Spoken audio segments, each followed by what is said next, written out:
बिस्मिल्लाहिर्रहमानिर्रहीम। अस्सलाम वालेकुम बच्चों, कैसे हैं आप लोग। उम्मीद है आप अपने नए लेक्चर में अभी तैयार होके आए होंगे, मेंटली आप सेट होंगे कि आप मैथमेटिक्स पढ़ने जा रहे हो। मैं आपको कैलकुलस का दूसरा वाला पार्ट जो है वो करवाने जा रही हूँ, जिसका नाम है मल्टी वेरिएबल कैलकुलस। इसमें हम आपने अभी तक जो भी मैथमेटिक्स में, कैलकुलस में एंड एनालिटिक ज्योमेट्री में पढ़ा वो सिंगल वेरिएबल के हवाले से बात थी। अब हम 2 वेरिएबल और 3 वेरिएबल्स के हवाले से बात करेंगे। मैं आपको थोड़ा सा अपना इंट्रोडक्शन करा दूँ, फिर आई होप कि आप मेरे साथ मैथमेटिक्स को एंजॉय करोगे। ये एक बड़ा खूबसूरत सा सब्जेक्ट है, बहुत आसान सब्जेक्ट है। सिर्फ थोड़ी सी कॉमन सेंस, थोड़ी सी लॉजिक, अगर आप थोड़े से भी लॉजिकल हो, थोड़ी सी कॉमन सेंस यूज़ करो तो मैथमेटिक्स से ज़्यादा आसान कोई सब्जेक्ट भी नहीं है। इसलिए जो है हम इसको एंजॉय करेंगे, हम इसको अपने जहन पे सवार करके नहीं पढ़ेंगे। और मैं आपको बताऊंगी कि फिर रियल लाइफ में हर चीज़ जो है वो मैथमेटिकल है। और अगर नेचर पूरी अगर मैथमेटिक्स पे ना डिपेंड कर रही होती तो ये कब की तबाह हो चुकी होती। अल्लाह ताला सबसे बड़ा मैथमेटिशियन है और ये इतना आसान सब्जेक्ट है, इतना आसान सब्जेक्ट है इसलिए कि लॉजिक पे बेस करता है। हर स्टेप पिछले स्टेप के साथ उस पे बेस कर रहा होता है और एक स्टेप आप करते हो तो उससे अगला स्टेप फॉलो होता है, अदरवाइज़ आप नहीं कर सकते। कहीं पे भी आप कोई स्टेप मिस कर देते हो तो ऑब्वियसली फिर आपको प्रॉब्लम होती है। अगर आप उसकी लॉजिक को मिस कर देते हो तो प्रॉब्लम होती है। थोड़ी सी कॉमन सेंस अगर लैक करते हो, किसी वक्त जहन आपका काम नहीं कर रहा होता या आप कुछ और सोच रहे होते हो तो फिर भी आपको प्रॉब्लम हो सकती है। लेकिन अगर आप अपना ध्यान पूरा रखो और इसको पढ़ने की कोशिश करो तो ये बहुत खूबसूरत सब्जेक्ट है और आप इसको एंजॉय करोगे। मैं थोड़ा सा अपना इंट्रोडक्शन करा दूं। मेरा नाम तायरा हारून है। मैंने अपना पीएचडी और पोस्ट डॉक किया है मैथमेटिक्स में और मैं अभी कॉमसेट्स में एज अ प्रोफेसर जो है वो काम कर रही हूँ और चेयरपर्सन भी हूँ तमाम मैथमेटिक्स डिपार्टमेंट्स की, जो कि कॉमसेट के तमाम कैंपसेस में जहाँ जहाँ भी मैथमेटिक्स हो रहा है मैं उसकी चेयरपर्सन भी हूँ। सो मैंने पोस्ट डॉक्टरेट अपना किया जिसका जो था टाइटल था complex fluids and complex flows. मेरा बेसिक फ्लो जो फील्ड है वो फ्लूइड डायनामिक्स है।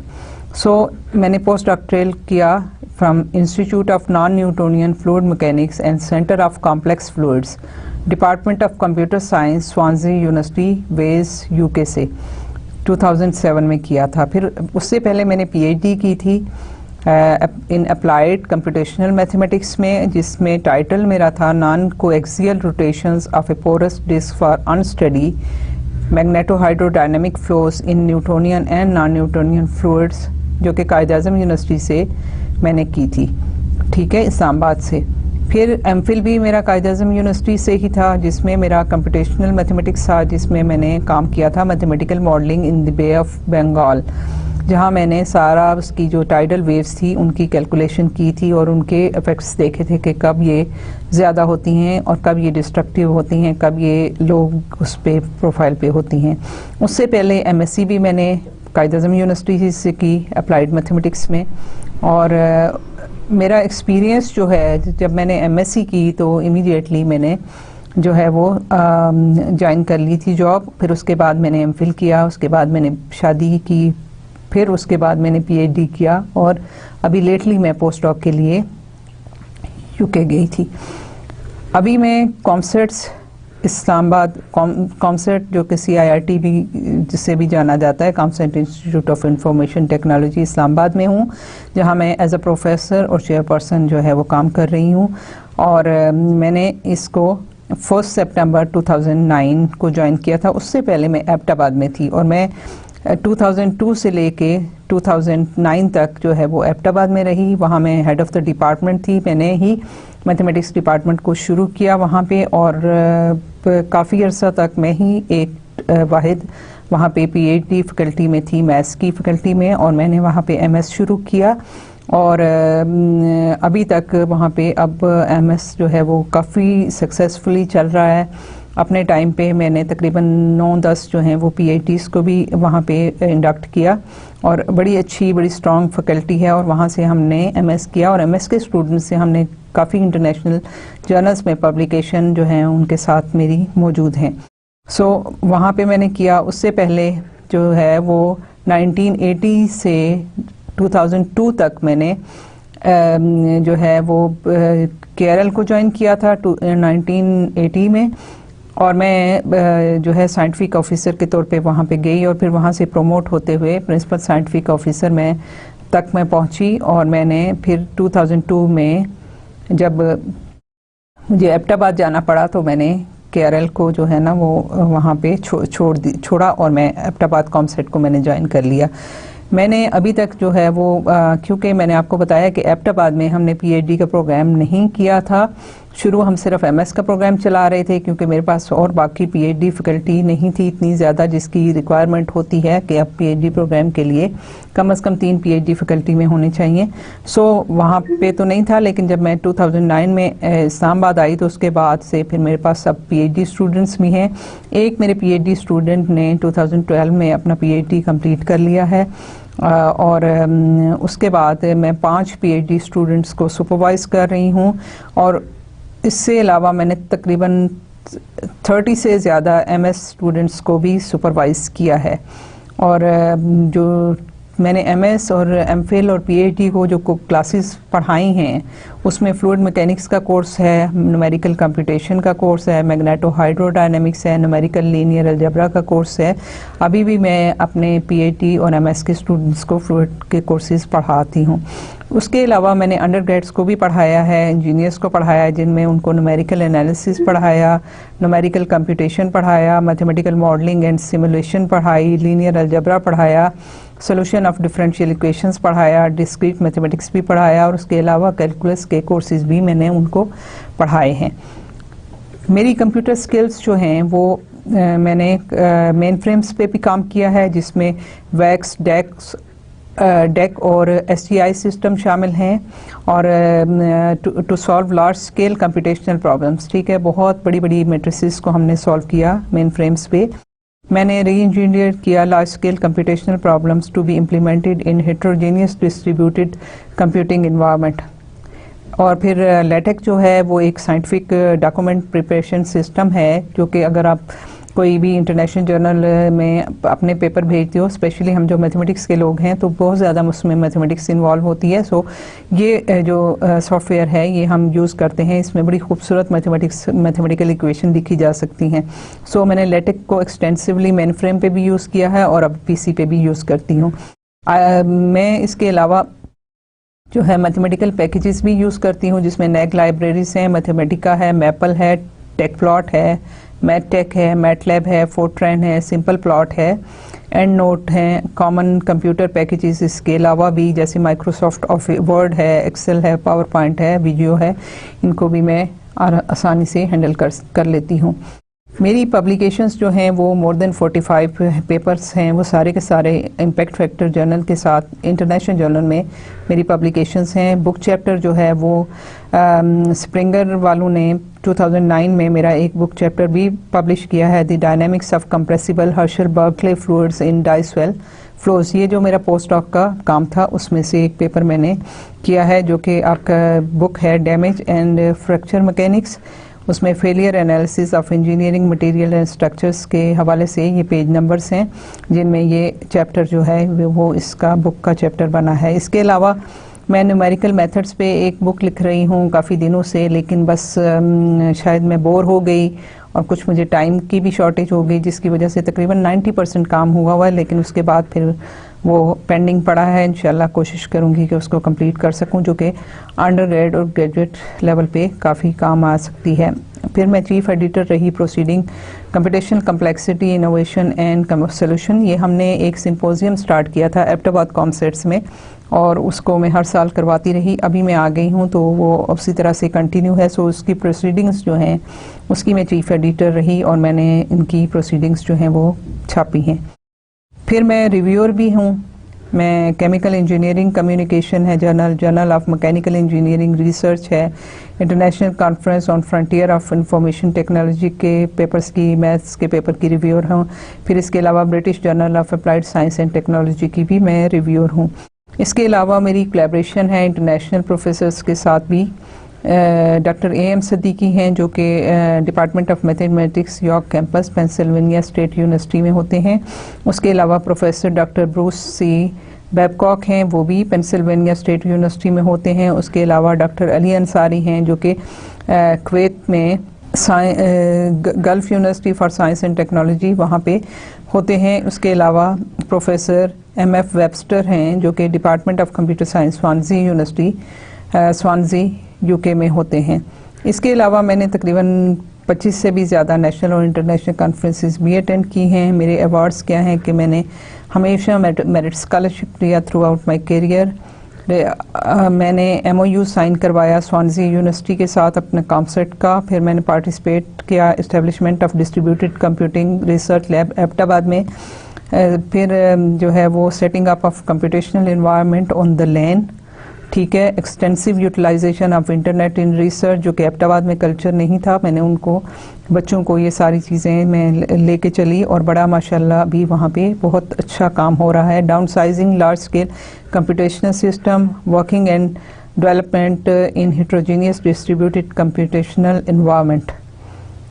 फिर मेंबरशिप मेरी है कि मैं HEC की अप्रूव्ड PhD सुपरवाइज़र हूँ, member national curriculum review committee HEC की, फिर मेंबर एकेडमिक काउंसिल कॉमसेट्स में, chairperson department of mathematics chairperson हूँ मैथमेटिक्स में, मेंबर सिलेक्शन बोर्ड कॉमसेट में, फिर कन्वीनियर हूँ बोर्ड ऑफ स्टडीज़ की, ठीक है, कन्वीनियर हूँ academic advisory committee department of mathematics में, मेंबर हूँ कैंपस एडवाइजरी कमेटी की, फिर मेंबर हूँ कैंपस ग्रेजुएट एडमिशन कमेटी की। इसके अलावा मेंबर हूँ supervisory committee for MS PhD programme, ठीक है, फिर मेंबर हूँ international technical committee on fluid mechanics and heat and mass transfer board scientific and engineering academy and society की, और मेंबर हूँ board of faculty of sciences की CIIT पे, ठीक है। तो ये सारी चीज़ें हैं। इसके अलावा मैं और कहीं पे काफ़ी जगह भी इसके अलावा भी मेंबर हूँ, लेकिन ये है कि ये मेरा एक मुख्तसर सा जो है इंट्रोडक्शन था। आई होप कि आप मेरे साथ इस सब्जेक्ट को एंजॉय करोगे। आज हम स्टार्ट कर रहे हैं कोर्स और मुझे उम्मीद है कि आप के लिए ये कोर्स आप इसको आपके लिए एक फैसिनेट करेगा, आप इसको एंजॉय करेंगे और अपने करियर के लिए इसको आगे भी लेके चलेंगे, ठीक है। तो हमारे पास क्या है, हमारे पास कोर्स है मल्टी वेरिएबल कैलकुलस का। इससे पहले आपने जो है एक कोर्स पढ़ा हुआ है सो स्किल। आपको क्या क्या चाहिए यहाँ पे आने के लिए, क्योंकि आप एक मैथमेटिक्स का कैलकुलस का course calculus and analytic geometry के नाम से पढ़ चुके हैं। सो स्किल जो हैं वो आप डेवलप कर चुके होंगे। सो मैं वैसे ही मेंशन कर देती हूँ कि skill prior to enrolment in this course Before starting this course, student must know how to apply concepts of limit, continuity and differentiability। ये आपने किया हुआ सिंगल वेरिएबल के लिए, आपने लिमिट्स भी कैलकुलेट की, कंटिन्यूस फंक्शन की बात भी की और डिफरेंशिएबिलिटी की भी बात की। डिफरेंशिएट करना भी आपको आता है, इंटीग्रेट करना भी आता है। सो डिफरेंशिएट और integration of exponential and logarithmic functions आपको डेफिनेटली आता है, आपने काम किया हुआ है। आप डिफरेंशिएट और इंटीग्रेट कर सकते हो ट्रांसडेंशियल फंक्शंस को भी, आप इंटीग्रेशन बाय पार्ट्स भी कर सकते हो, आप इंटीग्रेशन ट्रिग्नोमेट्रिक फंक्शंस की भी कर सकते हो। फिर आप लॉपिटल रूल भी आपको पता है कैसे करना है, उसकी जो है उससे किस तरह से यूज़ करना है। You can also set up Taylor series representation of transcendental functions, ठीक है। तो ये हमें थोड़ी सी चीज़ें आनी चाहिए ताकि हम जब करेंगे, मैं कुछ चीज़ें रिवाइज करती भी रहूँगी, आपको बताती भी रहूँगी, लेकिन फिर भी आपको अगर पहले से पता है तो you will feel very comfortable with me, ठीक है। तो आपका रिव्यू क्या है, कंटेंट्स आपने कैलकुलस और एनालिटिक ज्योमेट्री में क्या कुछ पढ़ा है, देखें। हमने जो चीज़ें कहा कि आपको नॉलेज होनी चाहिए वो देखें कि आपके पिछले कंटेंट्स में वो सारी चीज़ें मौजूद थी। आपने इनइक्वालिटीज़ पढ़ी, आपने फंक्शंस, लिमिट ऑफ फंक्शन पढ़े, कंटिन्यूटी पढ़ी, फिर आपने डेरिवेटिव ऑफ फंक्शन पढ़ा, उनकी एप्लीकेशंस भी पढ़ी, आपने integration, indefinite integral, definite integral और एप्लीकेशन ऑफ इंटीग्रल, एरिया वगैरह जो हैं ये भी आपने, सिंगल वेरिएबल था तो ऑब्वियसली एरिया की बात थी। सो आपने इसको पढ़ा। फिर ट्रांसडेंशियल फंक्शन आपने पढ़े, टेक्निक्स ऑफ इंटीग्रेशन पढ़ी और इम्प्रॉपर इंटीग्रल्स भी पढ़े।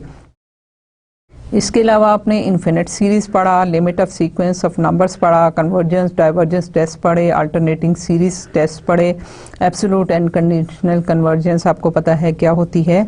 फिर आपने पावर सीरीज़ भी पढ़ी, टेलर सीरीज़ और मैक्लॉरेंस सीरीज़ को भी पढ़ा, कन्वर्जेंस उनकी पढ़ी, एरर एस्टीमेट पढ़े और एप्लीकेशन ऑफ पावर सीरीज़ पढ़ी। ये टेलर सीरीज़ जो है ना, अगर आप देखें तो ये न्यूमेरिकल कंपटीशन के हवाले से ये बेस है और ये बहुत इंपॉर्टेंट सीरीज़ है। और ये आप, अगर आपको नहीं याद क्या है तो प्लीज़ अपने ये सारे जो है नोट्स दोबारा से निकालिए और इस सब्जेक्ट को दोबारा से थोड़ा सा देख लीजिए, थोड़ा सा रिवाइज कर लीजिए। कोई हार्डली कोई आपको 1-2-3 दिन लग जाएंगे, आप इसको रिवाइज कर लीजिए तो आपके लिए ये जो सब्जेक्ट मैं पढ़ाने जा रही हूँ आपके लिए बहुत आसान हो जाएगा। हमारा कोर्स ऑब्जेक्टिव क्या है? What skill we should learn during this course? At the end of this course, the student will be able to perform the basic algebra of vectors, including dot and cross products. ठीक है, अब हम vector की बात कर, multi variable की बात कहा ना, तो जब आपके पास सिंगल वेरिएबल था तो आप एक सिंगल स्पेस की बात कर रहे थे। अब जब आप 2 वेरिएबल की बात करते हैं तो 2 डायमेंशनल केसेस आपके आ जाते हैं। 3 वेरिएबल की बात करते हैं तो 3 डायमेंशनल या स्पेस में आप आ जाते हैं। सो 2 डायमेंशनल में आपके पास प्लेन्स होती हैं, 3 डायमेंशन में आपके पास स्पेसेस होती हैं। हम वेक्टर्स की बात करेंगे और फिर ये सारी चीज़ें मैं आपको उसमें बताऊंगी कि क्या है, और उसके डॉट प्रोडक्ट और क्रॉस प्रोडक्ट की बात करेंगे। फिर write the equation of lines and planes in 3 dimensions के हम उसमें इस काबिल हो जाएंगे कि हम इसमें ये इक्वेशंस लिख सकें both in non vector and vector forms. फिर हम स्केच कर सकते हैं प्लेन्स को, सिलेंडर्स को एंड क्वाड्रेटिक सरफेसेस को। फिर आप इसको डिस्टिंग्विश कर सकेंगे between scalar valued and vector valued functions को। आप डिफरेंशिएट और इंटीग्रेट कर सकेंगे scalar valued and vector valued functions of 2 और मोर इंडिपेंडेंट वेरिएबल्स को। फिर you will find extrema of functions of 2 and more independent variables. ये सारी चीज़ें आप सिंगल वेरिएबल में कर चुके हैं। अब इसी को हम एक्सटेंड करेंगे 2 और 3 वेरिएबल्स के लिए, both by the second derivative test and by Lagrange multiplier. ठीक है, ये परेशान होने की बात नहीं है। ये जब जो हम आहिस्ता आहिस्ता आगे पढ़ेंगे तो इंशाल्लाह ताला ये चीज़ें आपको बहुत अच्छे तरीके से समझ आएंगी। और ये जस्ट मैं आपको बता रही हूँ कि आप क्या पढ़ने जा रहे हो। Evaluate double and triple integrals to solve various applied problems. फिर use rectangular, cylindrical and spherical coordinates for graphing and evolution of multiple integrals. Set up and evaluate line integrals and surface integrals and apply them to physical applications. ठीक है, ये आप जो है ये सारा कुछ आप सीखोगे, बड़े आराम से सीखोगे और बड़े मज़ेदार जो हैं ये चीज़ें हैं, बड़ा इंसान इंजॉय करता है इनको।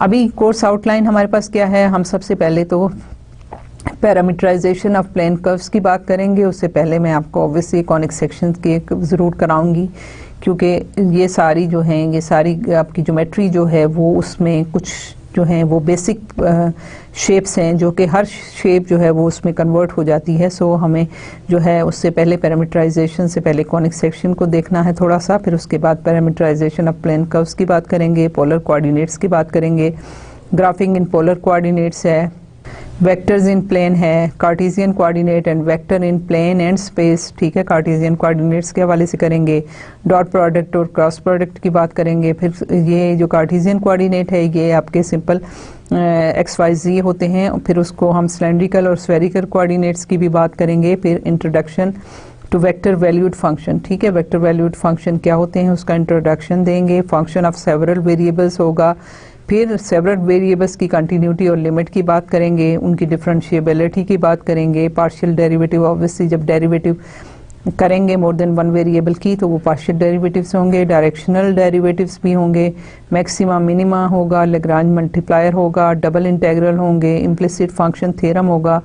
ये इनकी सब की एप्लीकेशंस भी थोड़ी बहुत मैं आपको बताऊंगी। फिर ट्रिपल इंटीग्रल्स होंगे और triple integral in cylindrical and spherical coordinates होंगे, और फिर आखिर में हम आके लाइन इंटीग्रल्स की बात करेंगे। तो ये तो सारा हमारा था कि हमारे कोर्स कंटेंट्स थे कि जो हमने पढ़ने हैं। आपको मैं उसके लिए बताती हूँ कि आपने बुक फॉलो करनी है कौन सी। जो टेक्स्ट बुक हैं वो मैंने 2 रखी हैं, जिसमें calculus by Thomas and Finney है, जिसको मैं फॉलो करूँगी। ठीक है, तो अगर आप थॉमस एंड फिनी की कैलकुलस की किताब ले लो तो आपको ये सारी चीज़ें वहाँ से मिल जाएंगी। और आपने क्या करना है कि आपने इसमें सारी जो ऑड एक्सरसाइजेज हैं उनको एज अ प्रैक्टिस आप करेंगे और उसके बाद जो है वो उसके आंसर जो है वो बुक के लास्ट में दिए होते हैं, सो आपके लिए आसानी हो जाएगी कि आप उसको उस वहाँ से जब सॉल्व करेंगे तो आप अपने आंसर्स को मैच कर सकेंगे, तो आपको अंदाज़ा होगा कि आप जो काम कर रहे हो वो सही कर रहे हो। तो मैथमेटिक्स जो है बहुत खूबसूरत सब्जेक्ट है, लेकिन इसके लिए आपको प्रैक्टिस करनी ज़रूरी होती है। जब तक आप प्रैक्टिस नहीं करोगे आप मैथमेटिक्स को जो है वो नहीं लर्न कर सकते। इसलिए कि जो लॉजिक बनानी है, जो आपने कॉमन सेंस यूज़ करनी है, जब उसको आप प्रैक्टिस करते हो तो वो आप एक आपको प्रोसीजर डेवलप करने की समझ आ जाती है सही तरीके से। सो इसको प्लीज़ प्रैक्टिस ज़रूर कीजिएगा। मैं आपके लिए टेक्स्ट बुक्स रख रही हूँ। थॉमस एंड फिनी की बुक को मैं फॉलो करूँगी। उसके अलावा कैलकुलस बाय हॉवर्ड एंटन जो है वो भी आप उसको भी देख सकते हो, वो भी उतनी ही अच्छी बुक है, लेकिन मैं थॉमस एंड फिनी को फॉलो करूँगी। उसके अलावा रेफरेंस बुक्स भी, ये ज़रूरी होता है कि आप जब कुछ पढ़ रहे होते हो तो कोई चीज़ आपको एक जगह नहीं समझ आती, हो सकता है किसी दूसरी बुक ने उसको बड़े आसान तरीके से उसी चीज़ को आपको समझाया होता है, तो आप ज़्यादा बुक्स पढ़ोगे ज़्यादा अच्छे तरीके से अंडरस्टैंड करोगे चीज़ों को। सुकास्की की बुक है, कैलकुलस बाय सुकास्की है, या calculus and analytic geometry by Sherman K Stein की बुक है, वो जिसको आप एज ए रेफरेंस इस्तेमाल कर सकते हो। इसके अलावा हम ड्यूरिंग द सेमेस्टर जो है वो 4 असाइनमेंट करेंगे, 4 क्विज़ करेंगे कि आपका फर्स्ट सेशनल होगा, एक सेकंड सेशनल होगा और उसके बाद आपका फाइनल एग्ज़ाम होगा। आपकी क्विज़ और असाइनमेंट के मार्क्स मिला के 25% होंगे। आपके जो है फर्स्ट और सेकंड सेशनल के मार्क्स मिला के आपके 25% होंगे और आपका फाइनल एग्ज़ाम जो है वो 50% का होगा। नॉर्मली ये होता है कि फर्स्ट सेशनल के 10% मार्क्स होते हैं, सेकंड सेशनल के 15% मार्क्स होते हैं, इसी तरह से असाइनमेंट के 10% मार्क्स होते हैं, क्विज़ के 15% होते हैं, या टीचर पे डिपेंड करता है कि वो क्विज़ के 10% रखता है और असाइनमेंट के 15% रखता है। लेकिन एक चीज़ आप ज़रूर यही याद रखिए कि जो आप अगर इस सेमेस्टर सिस्टम में डेली थोड़ा सा टाइम निकाल के अपना लेक्चर रिवाइज़ कर लो, डेली आप उसको थोड़ा सा टाइम दे दो, तो कभी आप फेल नहीं होते हो, ठीक है। और कभी आप जो है ना वो परेशानी आपको नहीं होती। आपके क्विज़ हों, असाइनमेंट हो, टाइम लिया उनको आपने करना है, आपने अपना सेशनल टाइम पे देना है, आपने अपना फाइनल टाइम पे देना है, और ये सारी चीज़ें आपको इस तरीके से हम जो है वो ये इस तरह से आगे बढ़ेंगे। और इन बिटवीन आपको 4 क्विज़ेस में होंगे। फिर उसके अलावा एक इंटरैक्टिव जो है ना वो सेशन भी आपके इंटरैक्टिव होंगे, जिसमें आप किसी न किसी चीज़ को डिस्कशन करोगे और आपको हम जज करेंगे कि आपको ये चीज़ें कितनी समझ आई हैं। आज हमारा पहला लेक्चर है मल्टी वेरिएबल कैलकुलस का। उसके लिए मैंने आपसे कहा कि हमने पैरामीटराइजेशन ऑफ द कर्व से स्टार्ट करना है, लेकिन उससे पहले कुछ थोड़ी सी नॉलेज आपको फर्दर चाहिए। हम थोड़ा सा देखते हैं कि कैलकुलस एंड एनालिटिक ज्योमेट्री में कैलकुलस होता क्या है। आपको पता है कैलकुलस क्या ये वर्ड है, इसका क्या मतलब है, ये किस चीज़ के लिए है। Calculus is the mathematics of motion and change, कि जहाँ भी मोशन या कोई चीज़ चेंज हो रही है और रेट ऑफ चेंज है, जैसे स्टॉक एक्सचेंज में पैसे आगे पीछे होते हैं, कोई बंदा प्रॉफिट लेता है तो उसकी जो है पैसों में इंक्रीज़ होती है, या लॉस होता है तो डिक्रीज़ होती है। तो जहाँ पे भी चेंज हो रही होती है वो या अगर कोई ऑब्जेक्ट्स हैं उनमें मोशन हो रही है तो वो आपका कैलकुलस का सब्जेक्ट है। तो calculus is the mathematics of motion and change where there is a motion और ग्रोथ। बैक्टीरिया ग्रोथ होती है, पॉपुलेशन ग्रोथ होती है, मनी की ग्रोथ है, मतलब प्रॉफिट के तौर पे उसकी डिके है। ये सारी चीज़ें जो हैं ये आपकी या where variable forces are at work producing acceleration, ठीक है, फोर्स लग रही है, बॉडी मूव कर रही है, उसमें एक्सेलरेशन हो रहा है। ये सारा जो है calculus is the right mathematics to apply, ठीक है। तो calculus is the mathematics of motion and change where there is motion or growth, where variable forces are at work producing acceleration.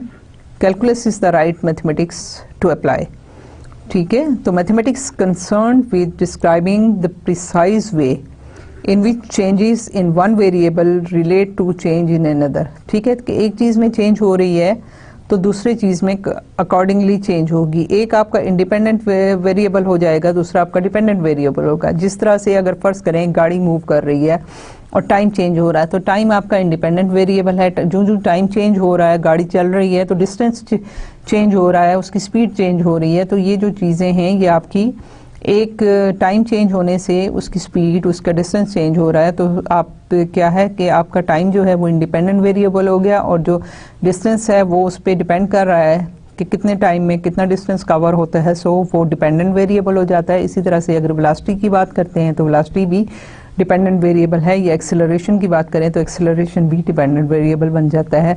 सो हम ये करते हैं कि mathematics which concern with describing the precise way in which changes in one variable relate to change in another, कि हम जो है अगर फिजिकल बात करें तो जैसे स्पीड की चेंज हो रही है, जिस तरह स्टार्स मूव कर रहे हैं तो वो दिन और रात जो चेंज हो रहे हैं, तो ऑब्वियसली अगर 24 घंटे में सूरज जो है आपका चांद जो है वो एक सर्कल कंप्लीट करता है, सूरज की किसी के गिर्द कंप्लीट करता है, या हमारी अर्थ जो है वो घूम रही है, तो ये टाइम तो इंडिपेंडेंट है, लेकिन जो भी इसका घूमना है, मोशन है, सब कुछ जो है वो डिपेंडेंट है। सो एक चीज़ जो है वो चेंज हो रही है, उसके साथ दूसरी चीज़ भी चेंज होगी।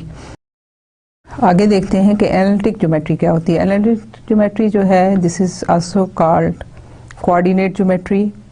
This is the mathematical subject in which algebra and its methods, ठीक है, algebra and its method they are use to represent and solve problems in geometry, ठीक है, जो कि ज्योमेट्रिकल शेप। इसीलिए जो है मैंने आपसे कहा ना कि मैं आपको कॉनिक सेक्शन की बात कराऊंगी, जो एनालिटिक ज्योमेट्री, सो ज्योमेट्री के हवाले से जो भी चीज़ें हैं उसके मेथड्स और उसको सॉल्व करते हैं हम प्रॉब्लम्स को।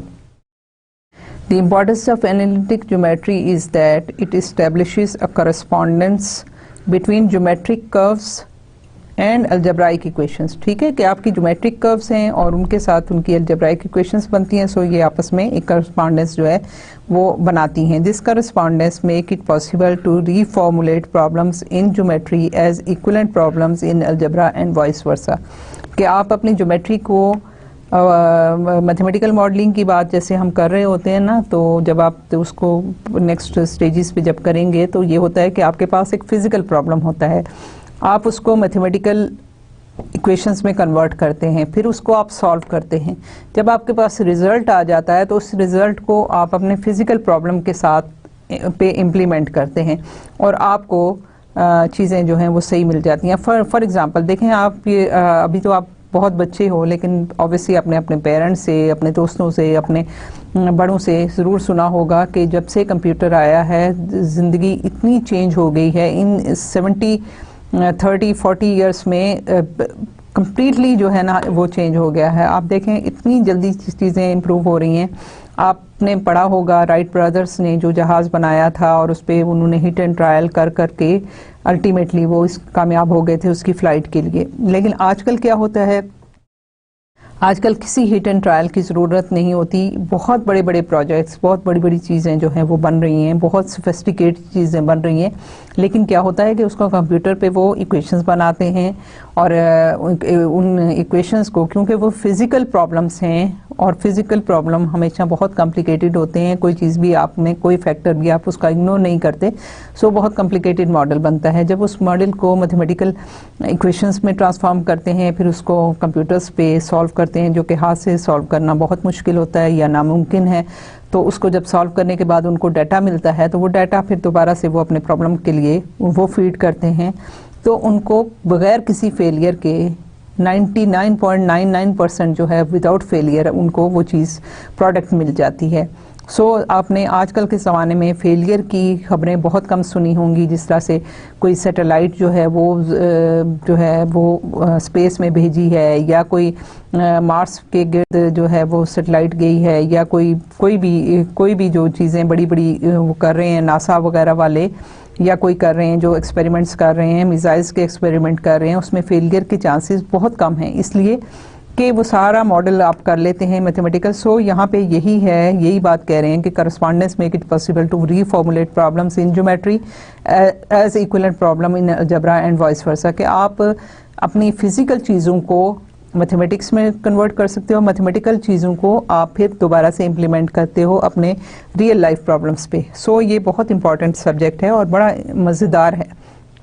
जब आप इसमें इन्वॉल्व होगे तो आप देखोगे कि कितना खूबसूरत चीज़ें हैं, और आप जब उसका रिज़ल्ट देखते हो, आपने कोई भी चीज़ को चलाना है, किसी भी चीज़ को, जब आपके पास उसके रिज़ल्ट्स होंगे और आपने फॉर एग्ज़ाम्पल कोई मॉडल है, उसकी डायमेंशंस आपको पता होनी चाहिए कि अगर आपने एक कार की फ़र्ज़ करें कार को एक स्पीड पे आपको नई कार चाहिए जिसकी आप एक चाहते हैं कि एक बहुत हाई स्पीड हो, तो हाई स्पीड के लिए क्या है कि उसकी पूरी बॉडी की पैरामीटर्स आपको जो है वो समझ होनी चाहिए कि कौन सी पार्ट उसका, उसके पैरामीटर्स क्या होंगे, उसकी मटेरियल क्या होगा, उसके शेप क्या होगी कि वो आपको फास्टेस्ट स्पीड पे ले जा सके। तो पहले तो हम ये है कि उसको मॉडल करते हैं, फिर हम ये सारे पैरामीटर चेंज करते हैं और उसकी स्पीड को मैक्सिमम पे लेके जाते हैं। जब वो पैरामीटर आपको मिल जाते हैं तो आप उन पैरामीटर पे बेस करके वो नई गाड़ी बनाते हो जिसको आप फिर वो स्पीड भी अचीव कर सकते हो। तो ये चीज़ें हैं जो कि मैथमेटिक्स के हवाले से या कैलकुलस के हवाले से आपको सिंपल फिज़िकल लाइफ से हैं।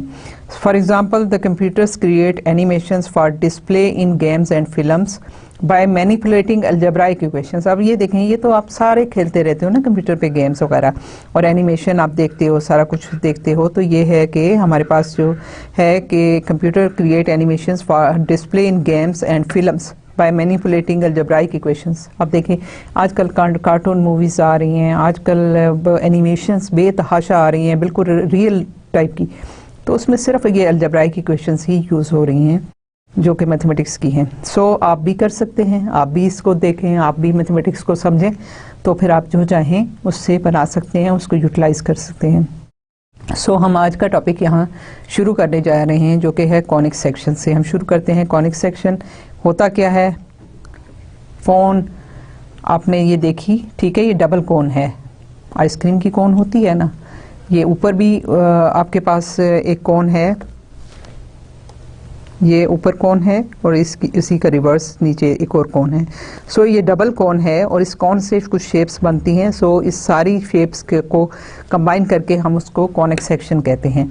सो यहाँ पे अगर हमारे पास ये दो कोन्स हैं, ठीक है, डबल हैं, अगर हम एक ले लें पेपर या कोई प्लेन शीट ले लें और उसको, अगर आपके पास ये कोन परपेंडिकुलर खड़ी है तो इसको बिल्कुल इसके 90 के एंगल पे आप इसको अगर कट करें तो आपके हर कोन में देखें ना कि उसका वो एक सर्कल है। तो हर स्पेस लाइन जो है, अगर इसको हम स्लाइसिस काटें सीधा करके, इस कोन को अगर हम स्लाइसिस में काटें तो आपको हर जो रिंग है वो एक सर्कल मिलेगा।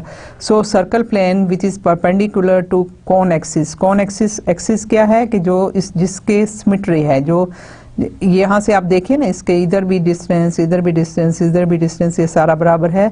सो ये एक्सिस है जिसके गिर्द अगर आप एक लाइन लेके उसको घुमा दें तो आपको ये कोन मिल जाती है। इसी तरह से एक यहाँ पे ये लाइन है, इसको आप घुमा दें तो आपको ये जो है ये कोन मिल जाती है। सो ये क्या है कि plane perpendicular to the cone axis जो है वो, अगर हम एक प्लेन को ले लें तो वो आपको सारे के सारे सर्कल्स देती है। फिर इसी तरह से अगर हम ये कोन है और एक जो प्लेन है उसको हम एंगल पे ओब्लिक, ठीक है, उसके एंगल पे जब हम उसको कट करेंगे कोन को, तो वो हमारे पास सर्कल तो नहीं आएगा लेकिन इलिप्स की शेप आएगी, जैसे अंडा होता है, जैसे थोड़ा सा रग्बी का बॉल होता है, उस टाइप की शेप आपके पास इलिप्स की शेप आएगी। ये सारी शेप्स हम आपको दोबारा से दिखाएंगे और आप इसको देखिएगा। फिर उसके बाद क्या है कि अगर हम इसमें और फर्दर इसको करें, फर्दर काटें इस तरह से, अब देखिए यहाँ पे हमने कट किया तो ये बिल्कुल परपेंडिकुलर था और सारे के सारे आपको सर्कल मिले। यहाँ पे भी कट किया तो ये पूरे का पूरा जो है क्लोज्ड आपके पास एक शेप आई है, ठीक है, ये क्लोज्ड है। यहाँ पे सर्कल की ये क्लोज थी, यहाँ पे इलिप्स की ये क्लोज शेप आई है। लेकिन अगर हम इसको उसके ऊपर मुंह से बाहर से कहीं से कट करें कि ये तो आपका खाली हो जाए ये साइड, और यहाँ से आप उसके, आपके पास कोन है तो दरमियान से यूं करके आप उसको कट कर रहे हैं ना, तो आप कट करेंगे तो आपके पास पैराबोला बनेगा, plane parallel to the side of cone, ठीक है, और आपका ये पैराबोला बनता है। उसके बाद क्या है कि हमने ये कौन ली और इधर भी इतनी है, नीचे भी इतनी है, दरमियान से तंग है, और इसको किसी एक शीट से हम परपेंडिकुलर कट करें।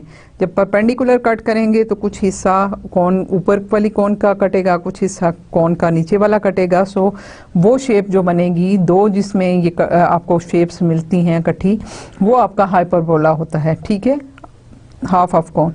फिर उसके अलावा ये है कि अगर सेंटर से हम एक जो है प्लेन से काटें तो सिर्फ एक पॉइंट आपको मिलता है, ठीक है। उसके बाद अगर हम ऐसे करें कि इस किनारे के साथ हम एक कट लगाएं और इधर से दूसरे किनारे के साथ लगाएं तो आप देखिए कि ये सिर्फ एक लाइन आपको मिलती है, एक सिंगल लाइन, ठीक है। यहाँ पे टच कर रहा है और इधर भी टच कर रहा है, और वो प्लेन जो है इस तरह से आपने कट कर ली, सिंगल लाइन।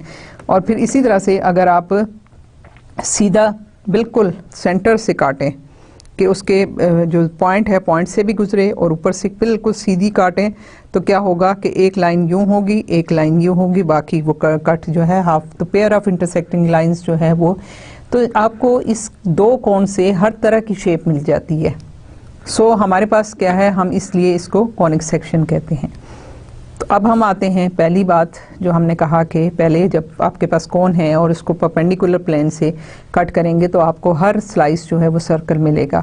सो हम सर्कल की बात करते हैं। सर्कल होता क्या है, सर्कल बिल्कुल गोल शेप होती है, और दो तरह के हैं सर्कल। या तो आप इसका ये एक्सिस कोऑर्डिनेट सिस्टम आपने किया हुआ है, कोऑर्डिनेट सिस्टम का अगर इसको सेंटर में रख लें और ये पॉइंट 0 0 ले लें तो ये सर्कल है। अगर ये कोऑर्डिनेट सिस्टम में यहाँ पे 0 0 पे नहीं है, किसी और पॉइंट पे है, तब भी हम देखेंगे कि हमारे पास क्या चीज़ आती है। और हमें जाहिर है कि हमने इन शेप्स की जो है वो इक्वेशंस बनानी है, और इक्वेशन से फिर हमने कुछ और देखना है कि कैसे है। सो सबसे पहले हम सर्कल की बात करते हैं। ये हमारे पास ज्योमेट्री है, हम इसकी इक्वेशन बनाने जा रहे हैं। तो पहले तो पता होना चाहिए कि सर्कल है क्या। Circle is the set of points in a plane, ठीक है। एक प्लेन है जो कि जिस तरह से ये शीट है, ये प्लेन है, इसमें सेट ऑफ पॉइंट्स है, ठीक है। This in this plane whose distance from a given fixed point, ये फिक्स पॉइंट है, whose distance in the plane, ठीक है, whose distance from a given fixed point in the plane is constant, ठीक है। कि मैंने अगर एक यहाँ पॉइंट ले लिया, अब फर्ज करें मेरे पास एक मैं स्ट्रिंग इतनी लेंथ की ले लेती हूँ, तो इस लेंथ को मैं अगर इसको मूव करूँगी तो वो लेंथ तो मेरी ठीक वही रहेगी, ठीक है। और मैं जब इसको मूव करूँगी फिक्स पॉइंट के गिर्द तो वो सारा जो भी बनेगा वो एक सर्कल बनेगा, ठीक है। सो मैं ये कह रही हूँ कि this is circle is the set of all points. तो मैं ये जहाँ जहाँ मैं ट्रेस कर रही हूँ ये सारे पॉइंट्स हैं, ठीक है। तो this is the set of points in a plane whose distance from a given fixed point, ये पॉइंट मैंने फिक्स कर लिया और दूसरे को मैंने मूव किया, in the plane is constant, ठीक है। So the fixed point is the centre of the circle, वो हमारा सर्कल का बनेगा कि मैं अगर इसका करके और मैं ये कोई धागा ले लूँ, कोई स्ट्रिंग ले लूँ, कुछ भी ले लूँ, मैं जब उसको मूव करूँगी और यहाँ से ये धागा नहीं तो धागे को जब मैं पकड़ूंगी तो ऑब्वियसली मैं ऑटोमेटिकली इस तरह जाऊँगी और ये मेरा पॉइंट जो है वो सेंटर में रहेगा और ये जो है ये इस तरह से घूम के पूरे का पूरा सर्कल बनाएगा। So this centre is called the centre of the circle, ठीक है। और ये जो डिस्टेंस है कांस्टेंट डिस्टेंस हो गया, ऑब्वियसली ये चेंज नहीं हो रहा। जैसे मैंने कहा धागा या स्ट्रिंग है तो स्ट्रिंग की लेंथ तो चेंज नहीं हो रही। सो दिस लेंथ जो है वो ये आपकी रेडियस कहलाता है। So this constant distance is the radius.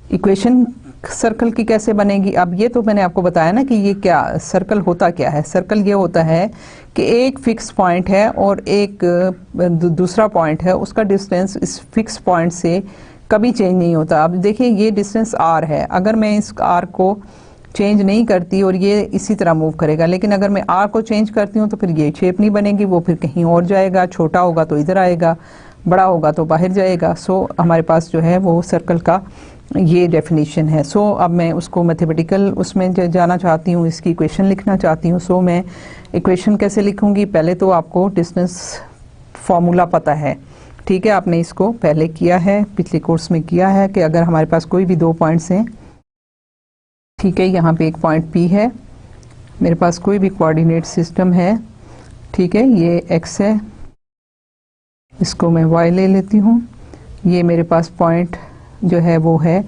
x1 है, y1 है, आपको पता है ये चीज़ें आपने किया हुआ है। ये डिस्टेंस जो है यहाँ ये ओरिजिन है, ठीक है, कोऑर्डिनेट सिस्टम का। तो ये डिस्टेंस जो है ये आपका x1 है।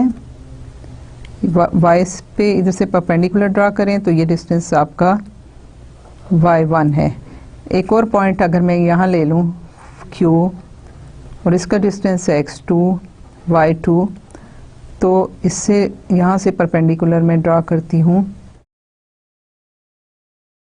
तो ये डिस्टेंस आपका x2 हो गया और यहाँ से आपका डिस्टेंस जो है y एक्सिस पे ये सारा y2 हो गया, ठीक है। ये डिस्टेंस आपका y2 हो गया। तो अब क्या है कि हमारे पास जो है ये हमने लाइन P की इन दो का दरमियान का डिस्टेंस हमने फाइंड आउट करना है। तो क्या है, यहाँ से एक इन दोनों को ज्वाइन कीजिए और यहाँ से इसको एक्सटेंड करें और ये तो है ये एक्सटेंडेड, ठीक है। तो अब क्या है कि आपके पास जो डिस्टेंस है फॉर्मूला राइट एंगल ट्रायंगल बन गई आपकी, ठीक है। ये देखें ना, ये 90 का एंगल बना, ये आपकी राइट एंगल ट्रायंगल बन गई। सो राइट एंगल ट्रायंगल के फॉर्मूला से अगर आप देखें तो ये डिस्टेंस जो है, ये डिस्टेंस आपका x2 माइनस x1 है और ये इतना डिस्टेंस जो है अगर मैं इसको लिखूं तो ये है x2 माइनस x1 है और इसको मैं अगर लिखूं तो ये है y2 माइनस y1, ठीक है। तो आप देखिए कि आपका किस तरह से बनता है ये डिस्टेंस, कि इसको मैं अगर यहाँ पे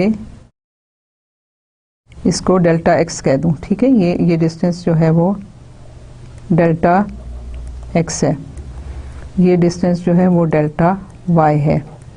तो उस केस में हमारे पास क्या है कि आपके पास जो है वो राइट एंगल ट्रायंगल का फॉर्मूला कैसे होता है, that is delta x square plus delta y square is equal to this length जो भी है पी क्यू की पी क्यू स्क्वायर है। अगर मैं इसको डिस्टेंस सम ए कह दूं तो ये a square is equal to delta x square plus delta y square.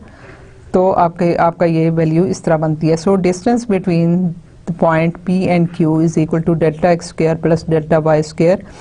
तो जो कि मैंने एग्जैक्टली वो मैंने उसी तरीके से आपको अभी बताया कि यहाँ से आपके पास जो है ये x2 minus y2 minus y1 square और plus x2 minus x1 square is equal to this, ये डिस्टेंस जो है इसको हमने d कहा, ठीक है।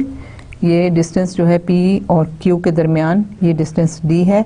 So it becomes delta x square plus delta y square और जिसको मैंने फिर फर्दर लिखा तो x square x2 minus x1 square plus y2 minus y1 square, ठीक है। अब बाय डेफिनेशन सर्कल की बात हमने करनी है ना इक्वेशन की। तो सर्कल जो है, a circle of radius a is the set of all points p x y whose distance from some centre c के, ठीक है। जो हमने पहले ही हमने सर्कल बनाया था, अगर हम यहाँ पे सर्कल बनाएं तो यहाँ पे, ठीक है, इसका सेंटर क्या है h और k। इसका मतलब क्या है कि ये डिस्टेंस है h, ये डिस्टेंस है k, ये आपका x एक्सिस है, ये आपका y एक्सिस है, ठीक है। और ये इसका रेडियस ऑफ द सर्कल क्या है, a है, ठीक है। This is circle of radius a is the set of all points p x y के। ये पॉइंट अगर हम यहाँ पे देख लें तो इसको p x y कह लेते हैं, ये पॉइंट, ठीक है, ये वाला।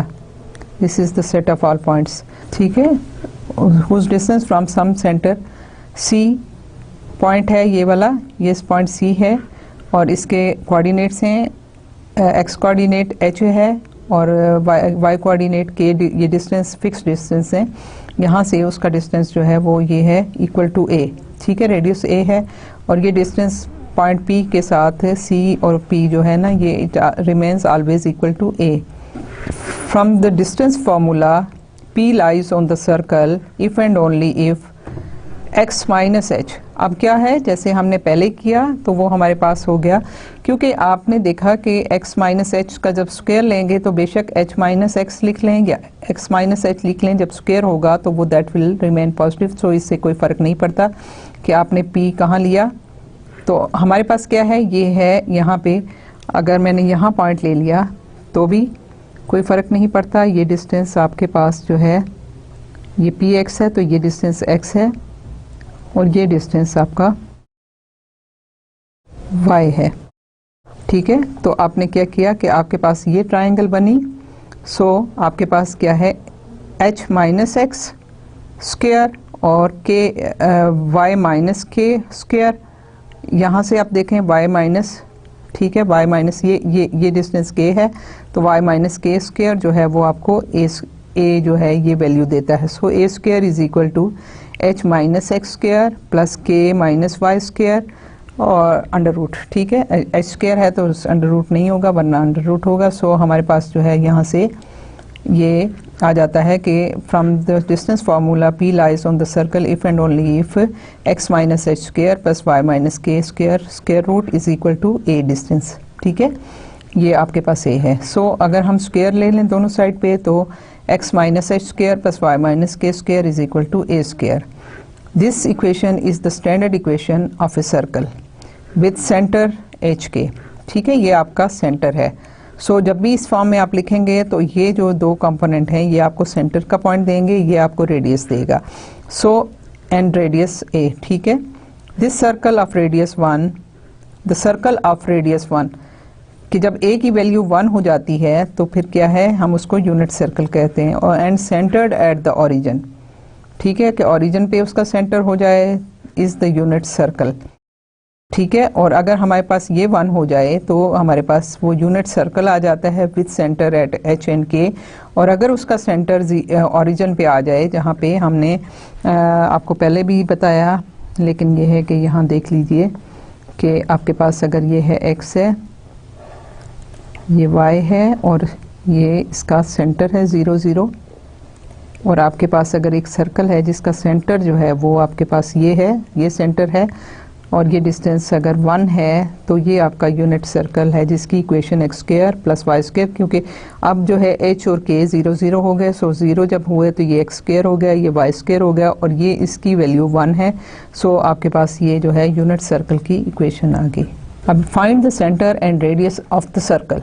ठीक है, आपने ये इक्वेशन है जिसमें आपने सेंटर और उसका रेडियस जो है वो फाइंड आउट करना है, और किस ये सर्कल जो है वो किस उसका सेंटर कहाँ है। तो उसका तरीका बड़ा आसान है। क्या करेंगे, हम इसको स्क्वायर जैसे डिस्टेंस फार्मूला है ना उस फॉर्म में लेके आएंगे। सो मैं क्या करूँगी, एक्स स्क्वायर प्लस, इसको मैं लिखती हूँ क्योंकि 2 टाइम्स होता है ना ए, अगर आपके पास प्लस है तो a plus b whole square का फॉर्मूला अगर आप यूज़ करते हैं तो this is a square plus 2ab plus b square. ठीक है, इसी तरह जब आप फार्मूला यूज़ करते हैं a माइनस बी स्क्वायर का तो वो होता है a square minus 2ab plus b square. ठीक है, ये 2 फार्मूला हैं। अगर इनमें हम देखें तो क्योंकि ये मेरे पास है a, अगर मैं x पुट कर लूँ तो ये x स्क्वायर प्लस 2ab के बजाय मेरे पास सिर्फ x है, तो मैं इसको लिख सकती हूँ 2 और 1/2, ये आपस में कैंसिल आउट होके 1 हो जाएगा और ये x है। अब इस यहाँ पे आपके पास 2 टाइम्स a की वैल्यू x है, b की वैल्यू आप देखिए तो हाफ है। सो और b स्क्वायर क्या हो जाएगा, ये आपके पास हो जाएगा हाफ स्क्वायर। ठीक है, मैंने यहाँ पे ये तो मेरे पास मौजूद था लेकिन ये मैंने ऐड किया है। ठीक है, ऐड किया है तो मैं क्या करूँगी कि मैं दूसरी साइड पे इसको भी ऐड कर दूंगी ताकि मेरी इक्वेशन अनबैलेंस ना हो। इधर ऐड किया तो इधर ऐड किया, दोनों साइड पे ऐड करने से इक्वेशन पे फ़र्क नहीं पड़ता। सो मैंने यहाँ पे ऐड कर दिया। फिर मेरे पास क्या है, दूसरा है Y square minus 2 times 2y। ठीक है, मैं ये फार्मूला यूज़ कर रही हूँ। 2 अगर मेरे पास ये y है तो 2 और y मेरे पास ये मौजूद है, और जो a है वो मेरे पास यहाँ पे 2 है। सो अगला क्या होगा, माइनस है और प्लस हो जाएगा प्लस 2 स्क्वायर, और ये क्योंकि मैंने ऐड किया है सो मैं इधर भी ऐड करूँगी तो मेरी इक्वेशन अनबैलेंस नहीं होगी। सो अब मेरे पास क्या हुआ, अब मेरे पास ये इक्वेशन अगर मैं इसको लिखूं तो ये आ जाता है x plus half whole square plus, इसको लिखूं तो मेरे पास फॉर्मूला देखें ना, ये यहाँ से अगर इसको मैं देखूं तो b मेरे पास हाफ हो गया था, तो ये मेरे पास हो जाएगा y माइनस 2 होल स्क्वायर, ठीक है। दिस इज़ 1/4 प्लस 2 to 4, तो ये हो गया 4 4 16 और 17/4, ठीक है। सो मेरे पास ये आ गया x plus half whole square plus y minus 2 whole square is equal to 17/4, that is equal to under root 17/2 divided by 2 whole square, ठीक है। इस तरह मैं लिख सकती हूँ ना। अब क्या है कि सेंटर कहाँ पे है मेरा, सेंटर ऑफ द सर्कल है, सेंटर ऑफ द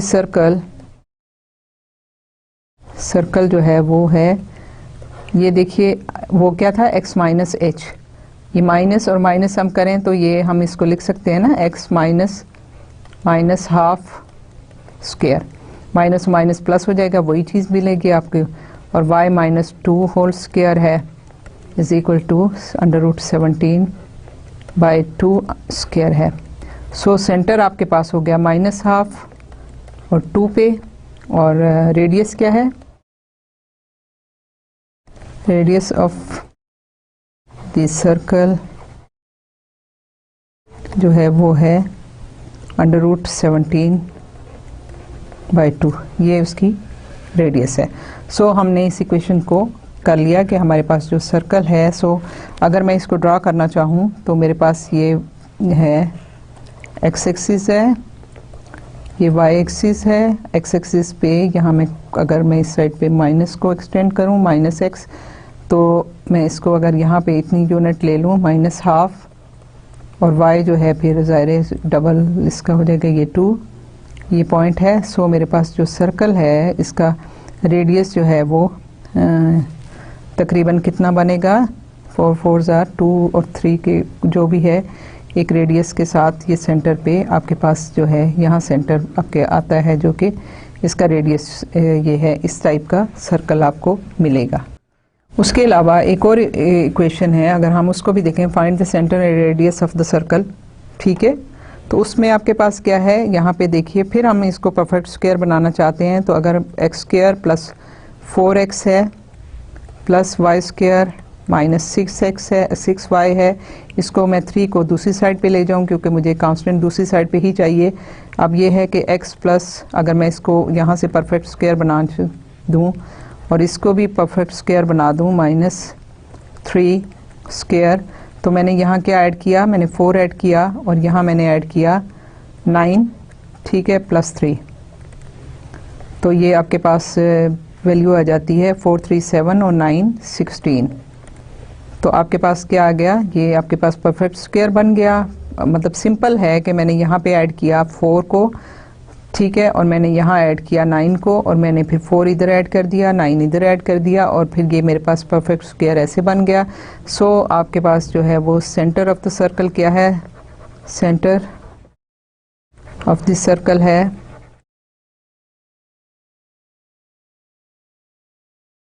-2 3, और रेडियस ऑफ द सर्कल है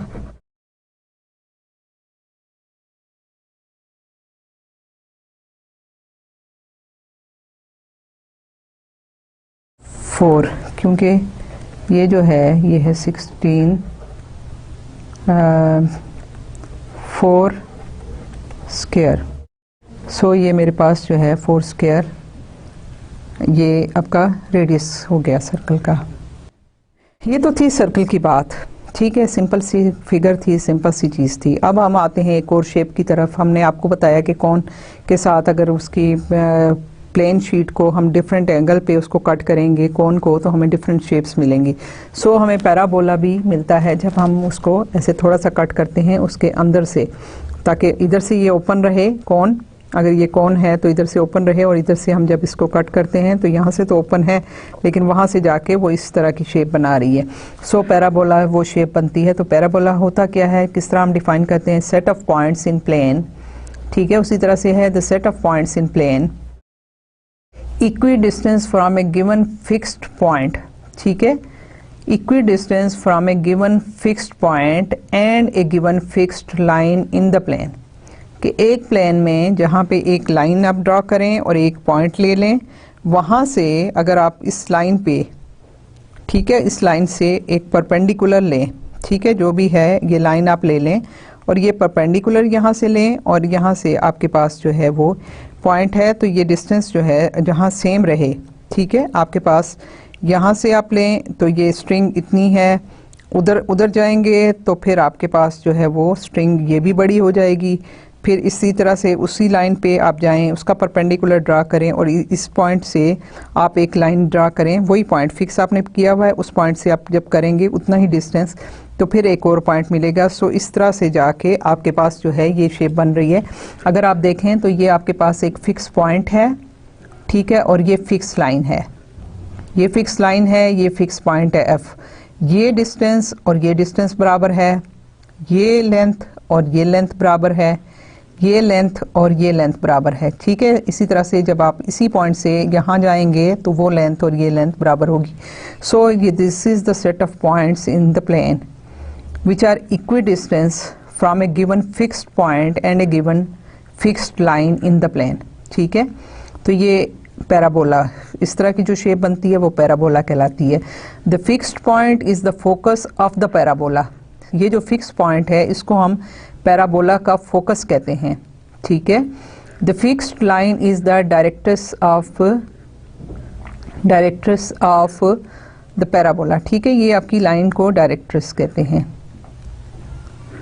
the point where a parabola crosses its axis is the vertex.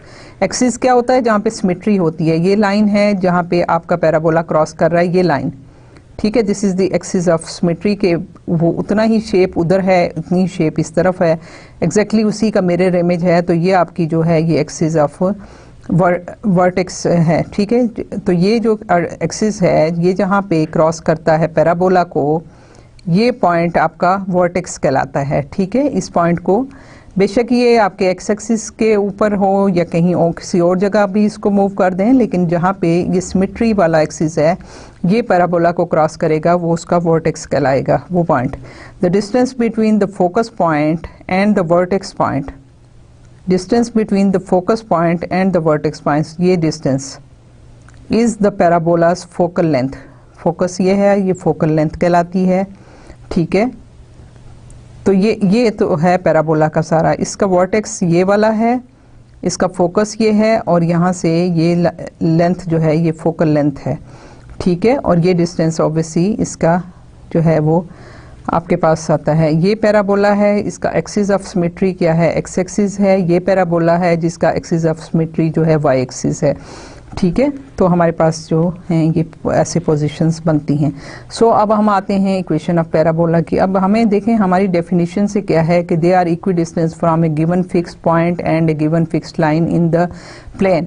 अब है क्या? एफ से P, F P is equal to F P one is equal to P one Q, F P two is equal to P two Q two, F P three is equal to P three Q three. So ये distance और ये distance बराबर है, इसी को हम आगे mathematical form में लिखते हैं। सो हमारे पास इक्वेशन ऐसे आएगी कि अगर हम ये एक पैराबोला ले लें जिसका एक्सिस ऑफ सिमेट्री जो है वो वाई एक्सिस है और इसका जो है वर्टेक्स है वो ये पॉइंट है, फोकस यहाँ पे है, और ये डिस्टेंस अगर हम p ले लें, कोई नंबर है p ले लें, a ले लें, b ले लें, कुछ भी ले लें, हमने यहाँ p ले लिया, ये p है और डायरेक्ट्रिस जो है वो b माइनस p पे है, ठीक है। तो इसके जो है ये पॉइंट आपके पास, ये पॉइंट जो है ये माइनस p है, ये फोकस p पे है। तो यहाँ से जो इस लाइन से और इस लाइन से जब इक्वी डिस्टेंस की बात है तो ये ऑब्वियसली आप देखें ना, ये पॉइंट ऑटोमेटिकली आता है, इसलिए कि जब आप डिस्टेंस लेते हैं तो ये डिस्टेंस जब इधर आता है तो ये भी बराबर होना चाहिए, ये तो डेफिनेशन का है पार्ट। सो हमारे पास ये आ गया। अब हम ये करते हैं कि हम कहते हैं कि F P is equal to P Q. So हम यहाँ पे पैराबोला की इक्वेशन को जब ड्राइव करने चाहते हैं तो let the focus lies at the point F zero P, x axis, ठीक है, इसका एक्सिस ऑफ सिमेट्री वाई है, एक्स कोऑर्डिनेट आपका 0 हो गया, वाई कोऑर्डिनेट आपका p हो गया on the positive y axis, and that the directrix is the line y is equal to minus p. ये लाइन जो है वो डिस्टेंस है माइनस वाई पी पे नीचे है, ठीक है, क्योंकि डिस्टेंस इक्वल है। A point P x y lies on the parabola if and only if F P F is equal to P Q, ठीक है, या F P is equal to P Q. मतलब इसमें क्योंकि डिस्टेंस है तो distance हमेशा पॉजिटिव होता है, उससे फ़र्क नहीं पड़ता कि आप किस ऑर्डर में बात कर रहे हैं। From the distance formula P F is equal to, अगर डिस्टेंस फार्मूला देखें तो ये पॉइंट है पी एफ क्या है, एक्स कोऑर्डिनेट है तो x minus zero square, y minus p square और स्क्वायर रूट, तो ये क्या है x minus zero square plus y minus p square square root, ये आपका ये पी एफ डिस्टेंस है। फिर आपका दूसरा डिस्टेंस क्या है, अगर इसको हम सिंप्लीफाई कर लें तो ये ज़ीरो है तो ये हो गया x square plus y minus p square, और आपके पास जो है ये दूसरा डिस्टेंस जो है पी क्यू है। तो इसमें देखिए कि एक्स माइनस एक्स ज़ीरो हो गया, y minus p, y minus minus p तो वाई प्लस पी हो जाएगा, और y plus p whole square, इसको सिंप्लीफाई करेंगे तो हमारे पास सिर्फ y plus p whole square आ जाएगा। When we equate these expressions, क्योंकि हमारे पास पैराबोला की जो डेफिनेशन है वो यही है कि P F is equal to P Q, तो जब हम इन दोनों को इक्वेट करेंगे दोनों एक्सप्रेशंस को तो फिर हमारे पास क्या आएगा, स्क्वायर करेंगे और फिर उसको सिंप्लीफाई करें तो हमारे पास ये आ जाता है। अगर इसको आप देखें तो हमारे पास यहाँ से क्या आया, x square plus y minus p whole square is equal to y plus p, मैंने स्क्वायर किया तो मेरे पास ये आ गया, ठीक है। अब इसको मैं सिंप्लीफाई करती हूँ तो मेरे पास आएगा x square plus y square minus two y p plus p square is equal to y square plus two y p plus p square, ठीक है। तो यहाँ से देखिए पी स्क्वायर इधर से कैंसिल आउट हो गया, सेम है, साइन भी सेम है, और यहाँ पे आपके पास आ गया एक्स स्क्वायर और ये माइनस टू वाई पी है, इधर प्लस टू वाई पी है, तो इसको मैं जब इस साइड पे लेके जाऊँ या इस यहाँ मैं ऐड करूँ टू वाई पी तो यहाँ से ये ख़त्म हो जाएगा और इधर जाके हमारे पास two y p plus two y p four y p आ जाता है, फोर मैं इसको पी वाई लिख लेती हूँ, ठीक है। सो हमारे पास ये इक्वेशन आ जाती है जो कि हमारी इक्वेशन है for the parabola y is equal to x square over 4p और x square is equal to 4yp, ठीक है। ये हमने अभी जो है निकाली है कि x square is equal to 4yp और या फिर y is equal to x square over 4p, ठीक है। तो ये आपकी इक्वेशन पैराबोला की आ गई। और आप देखिए कि यहाँ पे आपके पास एक्सिस ऑफ सिमेट्री जो था वो y था, ठीक है। आपका एक्सिस ऑफ सिमेट्री y है, आपका पैराबोला जो है वो ये है, उसके परपेंडिकुलर एक्स एक्सिस है और 4 टाइम्स आपकी ये लेंथ फोकल लेंथ है, फोकल लेंथ के साथ आपके पास क्या है 4 टाइम्स आपकी फोकल लेंथ है। सो आपका एक्सिस ऑफ सिमेट्री y है। आप इससे हम फिर आगे क्या, यहाँ से हम कंक्लूड करते हैं कि अगर आपके पास इक्वेशन है x square is equal to 4py तो आपका फोकस कहाँ होगा, 0p पे। देखिए ना, ये हमने किया कि हमारे पास ये इक्वेशन आई x square is equal to 4py, मैंने आपको बताया कि p आपकी फोकल लेंथ है और फोकस आपका कहाँ पे है 0p पे, ठीक है। और आपका डायरेक्ट्रिक्स कहाँ पे है -0 -p पे, और आपकी वर्टेक्स कहाँ पे है 0 0 पे, ठीक है। तो यहाँ से और फिर ये है कि आपका पैराबोला जो है वो ओपन है अपवर्ड डायरेक्शन में, ये प्याला बन रहा है, ठीक है। तो आपके पास ये पॉजिटिव था। सो यहाँ से हम ये कंक्लूड करते हैं कि अगर आपके पास ये इक्वेशन है तो फोकस आपका इस पॉइंट पे है, डायरेक्ट्रिक्स जो लाइन है y is equal to -p पे है, एक्सिस ऑफ सिमेट्री जो है वो y एक्सिस है और ओपन जो है वो अपवर्ड डायरेक्शन में है। फिर अगर आपके पास एक्स स्क्वायर आ जाता है -4p, ठीक है, x square is equal to -4py, तो p तो आपकी फोकल लेंथ है, ठीक है। तो आपके पास जो है फोकस है, अब वो फोकस आपके पास 4 तो ये पॉजिटिव है ना, तो फोकल लेंथ आपकी p है और ये अगर इसको आप लिखना चाहें तो आप इस तरह भी लिख सकते हैं इसको, this is equal to 4 times -py, ठीक है, ये नंबर है। तो आपके पास जो है लेंथ है तो -p, तो आपके पास फोकस जो है वो -p पे होगा, ठीक है, ये आपका फोकस की पोजीशन है। तो ये 0 माइनस पी पे फोकस होगा और फिर आपका जो डायरेक्ट्रिस होगा वो माइनस पी है। ये एक्सिस ऑफ सिमेट्री ऑब्वियसली आपका जब x 0 है तो y 0 है, तो आपके पास वर्टेक्स जो है 0 0 पे है। सो आपके पास जो है दूसरा, इसमें जब माइनस करेंगे तो माइनस माइनस प्लस पी होगा, y is equal to p. तो अब इस केस में क्या है, इस केस में अगर आप शेप को देखें तो आपके पास ये एक्सिस x एक्सिस है, ये आपकी लाइन डायरेक्ट्रिस जो है वो l है इज इक्वल टू, यहाँ पे ये डिस्टेंस में सीधा तो नहीं है लेकिन ये है माइनस पी है, ये पॉइंट 0 0 है, ठीक है। और ये आपका पॉजिटिव है और यहाँ पे अगर मैं इसको देखूँ ना, ये वाई डायरेक्शन में पॉजिटिव वाई डायरेक्शन है, तो आपका फोकस जो है वो माइनस पी पे है। तो आपका जो पैराबोला बनेगा वो आपका डाउनवर्ड ओपन होगा। ये लाइन आपकी यहाँ है, ये आपके पास जो है फोकस आपका जो है माइनस पी पे है और इसकी जो शेप बनेगी वो आपकी डाउनवर्ड डायरेक्शन में। सो जब इस यहाँ आपके पास नेगेटिव हो तो पैराबोला जो है वो आपका डाउनवर्ड डायरेक्शन में है, अगर आपके पास एक्सिस ऑफ सिमेट्री y है।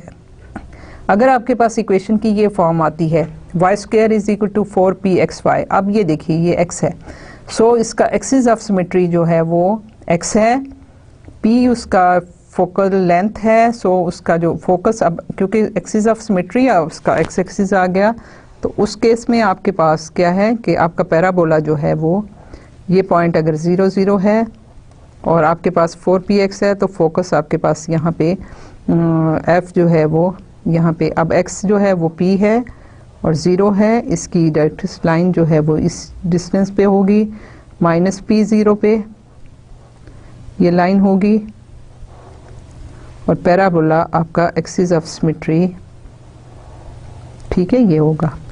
सो आपके पास जो डायरेक्ट्रिस है ये है, एक्स एक्सिस आपका एक्सिस ऑफ सिमेट्री है और ये ओपन है to right direction, right side पे ओपन है, ठीक है। इसी तरह से अगर आपके पास इक्वेशन है y square is equal to minus 4px, ठीक है, तो इसी तरह से ये p इसकी फोकल लेंथ है और लेकिन इसका फोकस जो है वो अब माइनस p और 0 पे है, x जो है वो डायरेक्ट्रिस p पे है और इसका जो है वो again symmetry axis x axis है, लेकिन अब क्या है, नेगेटिव साइन की वजह से अब हमारे पास जो है वो x पॉजिटिव है, ये उसकी डायरेक्ट्रिस लाइन है प्लस p और ये है माइनस p फोकस लेंथ है और ये इसकी फोकल लेंथ है, ये फोकस पॉइंट है। सो आपके पास जो है वो एक्सिस ऑफ सिमेट्री इस डायरेक्शन में और आपका जो पैराबोला है वो इस डायरेक्शन में ओपन होगा। सो ये हमारे पास डिफरेंट हैं, लेकिन ये है कि अगर आप शिफ्ट ऑफ ग्राफ की बात करें तो ऑब्वियसली पैराबोला कहीं भी लाई कर सकता है। ये तो हमने बहुत ही स्पेशल केसेस में आपको सिर्फ शेप बताई कि आपके पास अगर वैल्यू पॉजिटिव है, नेगेटिव है, या आपके पास जो है वो एक्स स्क्वायर और वाई एक्स एक्सिस और वाई का रिलेशनशिप में आपके पास एक्सिस ऑफ सिमेट्री कैसे बनता है। अब find the focus and directrix of the parabola y square is equal to 10x। तो हम इसको कैसे लिखेंगे, y square is equal to 10x। हम इसको लिख सकते हैं क्योंकि हमारे पास देखिए y square is equal to 4px है, ठीक है। तो हम इसको लिखेंगे 4, तो ये अब 10 है ना, तो ये 5/2 अगर मैं इसको लिख दूँ तो ये 2 कैंसिल होकर 10 हो जाता है, ये मेरी इक्वेशन सेम रहती है। सो यहाँ पे मेरे पास p क्या है 5/4। सो आपके पास फोकस किधर है, वो है एक्सिस ऑफ सिमेट्री आपके पास x है, तो ये 5/2 है 0। आपके पास जो है डायरेक्ट्रिस है, डायरेक्ट्रिस है एट -5/2, ठीक है। तो आपने दोनों चीज़ें फाइंड आउट कर ली सिंपल इससे। अच्छा, फिर आपके पास एक और है, एक parabola y square is equal to 4x is shifted down 2 units and right 1 unit to generate the parabola x + 2 whole square and 8 is equal to 8x - 1, ठीक है। Find the new parabola's vertex and directrix, ठीक है। Vertex तो हमारा देखें पिछली में 0 0 था, अब वर्टेक्स चेंज होगा और वो क्या है कि आपके पास है, इक्वेशन थी पहले y square is equal to 8x, अगर हम इसको लिखें तो ये 4 मल्टीप्लाइड बाय 2 और x है। तो आपके पास क्या था, p जो था वो था 2 पे। ठीक है, आपके पास फोकस पॉइंट जो है वो है, इसका एक्सिस ऑफ सिमेट्री x है, तो ये है 2 0, और डायरेक्ट्रिक्स लाइन जो है वो आपकी है डायरेक्ट्रिक्स जो है वो आपका है -2 पे। ठीक है, और इसका वर्टेक्स है वो है आपका 0 0 पे। ठीक है, अब ये कह रहे हैं कि ये पैराबोला अगर मैं यहाँ पे ड्रा करूँ तो यहाँ पे ये 2 है और ये भी -2 है, और मेरे पास ये पैराबोला इस शेप में बन रहा था। ठीक है, अब उसके बाद हमने क्या किया कि इसको शिफ्ट किया 2 डाउन। अगर मैं ये एक यूनिट यहाँ पे देखूँ, एक यूनिट है और दूसरी यूनिट यहाँ पे है, ये 2 है, तो डाउन 2 शिफ्ट किया, और एक यूनिट अगर इसमें, इसको मैं यहाँ लिख लेती हूँ, ये 2 है तो ये 1 है, 1 में मेरे पास यहाँ पे 1 यूनिट इस तरफ राइट पे आ गया। सो मेरा जो पैराबोला है अब शिफ्ट हुआ इधर,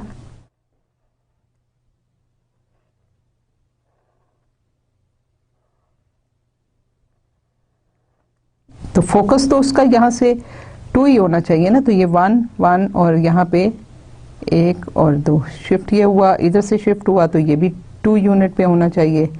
ठीक है, ये 1 यूनिट इधर है तो 1 यूनिट इधर भी होना चाहिए। ठीक है, तो सो आपके पास क्या है, अब आपके पास यहाँ पे वर्टेक्स आ गया, वर्टेक्स है। अगर मैथमेटिकली आप करना चाहें तो देखिए आपके पास वर्टेक्स जो है वो ये y0 x0, इसमें आपके पास वर्टेक्स कहाँ आता है, 0 0 पे आता है ना, तो y0 और x इक्वल टू 0 और y इक्वल टू 0। यहाँ पे x इक्वल टू 1 होगा और y इज इक्वल टू -2 होगा, तब ये 0 इज इक्वल टू 0 आएगा। सो वर्टेक्स जो है वो -2 और 1 पे है, x पे अगर आप देखें तो ये है -2 और ये 1 पे। ग्राफिकल भी यही है, यहाँ से मैथमेटिकल भी आप इसको यहाँ से कैलकुलेट कर सकते हैं कि आपके पास ये 0 0 पे वर्टेक्स है, तो यहाँ पे -2 पुट करेंगे y को तो ये 0 होगा, यहाँ x को 1 पुट करेंगे तो ये 0 होगा। सो आपके पास यहाँ से दूसरा मैंने आपको ग्राफिकल भी बता दिया है। सो न्यू पैराबोला का वर्टेक्स ये है, और डायरेक्ट्रिक्स क्या है इसकी, इसका डायरेक्ट्रिक्स यहाँ से ये 1 पे है और 2 यूनिट्स इधर है, तो 2 यूनिट जब आप इधर आते हैं तो आपके पास ये -1 पे आ जाता है। सो इसका जो डायरेक्ट्रिक्स है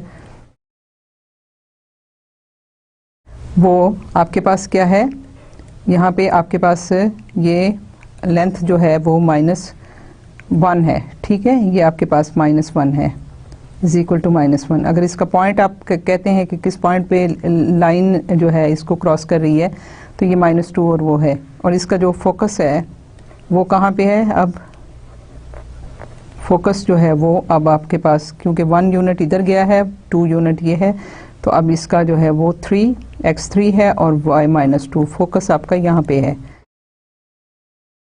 और आपका पैराबोला जो है वो स्केच भी हो गया, और आपको ये चीज़ें भी इससे मिल गई कि वर्टेक्स आपको मिल गया, इसके डायरेक्ट्रिक्स जो है वो -1 पे है, और इसके बाद इसका फोकस जो है वो 3 -2 पे है।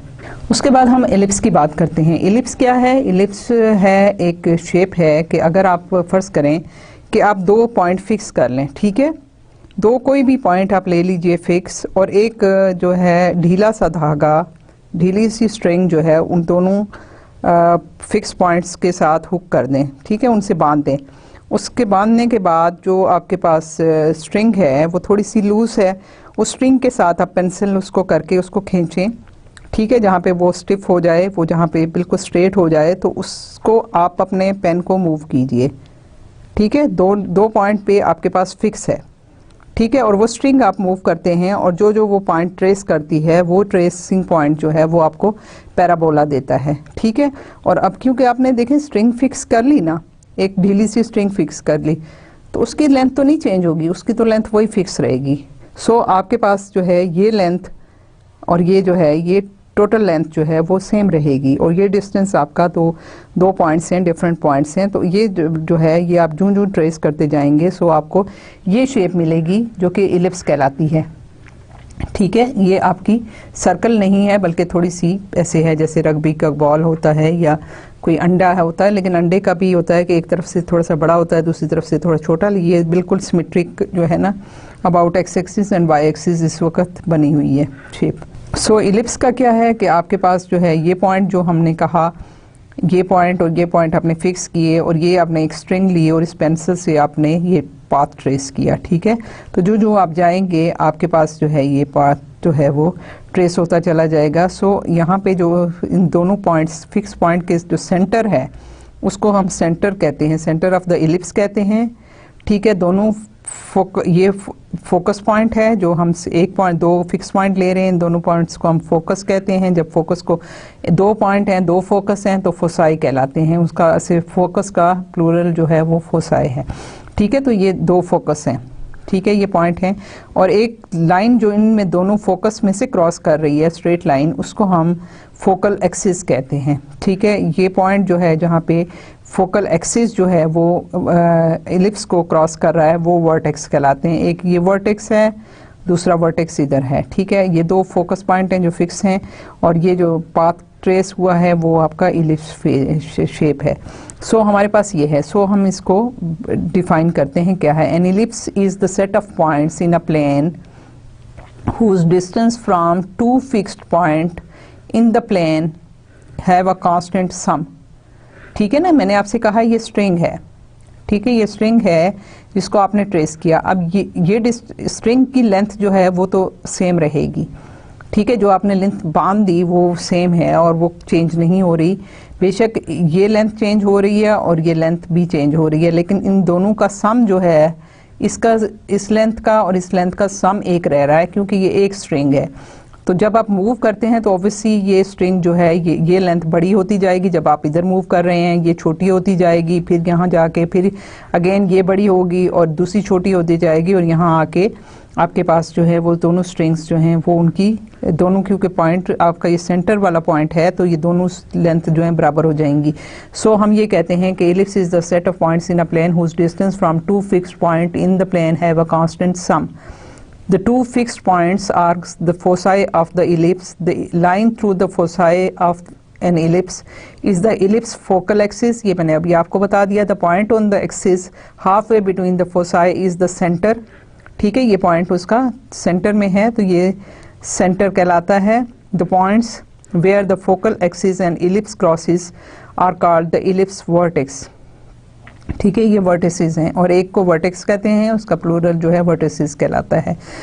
अब इसकी इक्वेशन की बात करें तो अभी हमने देखे ना, हमने तो बिल्कुल डिफाइन कर दिया कि इसकी क्या है, इसकी ज्योमेट्री आपको पता है। अब हम इसकी इक्वेशन बना लेते हैं कि अगर हमारे पास ये F1 जो है ये पॉइंट है -c, एक फोसाई इधर है, एक फोकस इधर है, एक फोकस इधर है, ये सेंटर का पॉइंट है, और यहाँ से सेंटर से अगर हम ये डिस्टेंस ले लें तो ये -c है, ये इस साइड पे पॉजिटिव c है। सो हमारे पास अगर F1 है एट -c 0 और F2 जो है वो +c 0 पे है, और PF1 plus PF2 is denoted by, for example ये हमने जस्ट एक सिंप्लीफाई करने के लिए 2a ले लिया। आप कोई भी लेंथ ले लेते हैं वो कांस्टेंट है, तो आप ये कहते हैं कि ये टोटल लेंथ जो है ना, ये length plus this is equal to sum 2a, ठीक है, कि इसकी लेंथ है जो कि स्ट्रिंग है, उसकी हमने 2a से कह दी।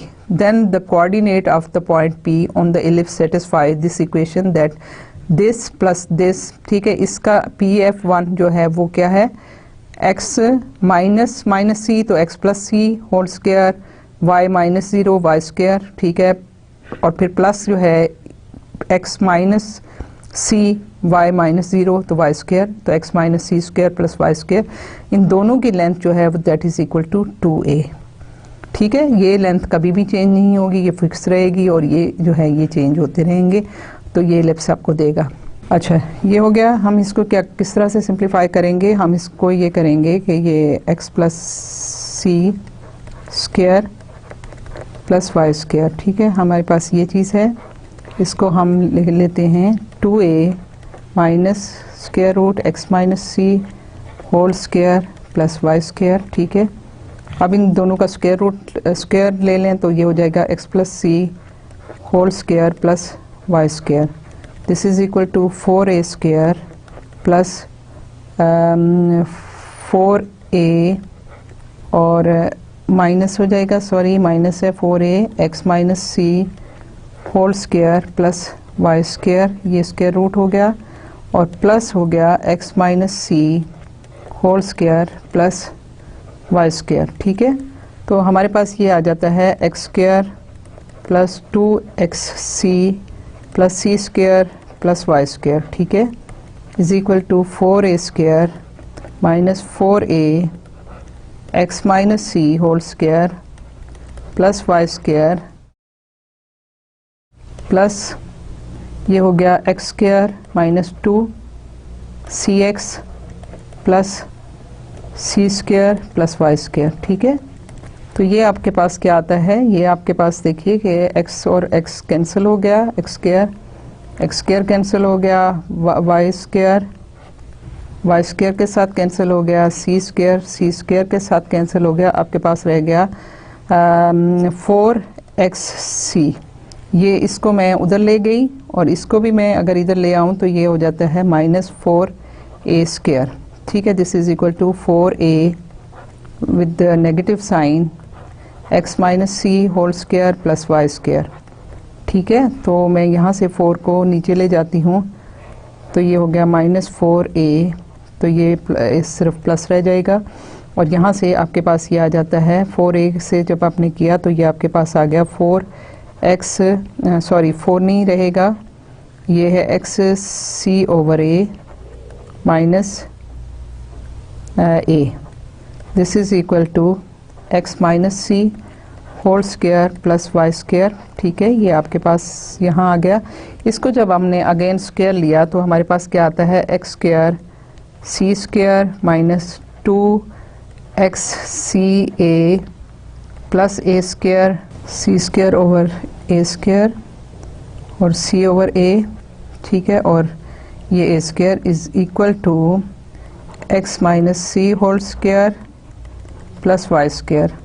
तो यहाँ से आपके पास देखिए कि आपके पास ये a के साथ कैंसिल हो गया, तो ये आपके पास आ गया x square c square over a square plus a square is equal to x square minus 2xc plus c square plus y square. ठीक है, तो अब यहाँ पे हमारे पास क्या है, जब हम इसको कॉमन उसमें ले रहे हैं तो आपके पास जो है वो यहाँ पे ये माइनस 2xc भी रह गया था। ठीक है, तो जब ये इसको हमने किया तो हमारे पास ये है, ये कैंसिल हो जाता है। ठीक है, और यहाँ पे हमारे पास ये रह जाता है कि एक्स स्क्वायर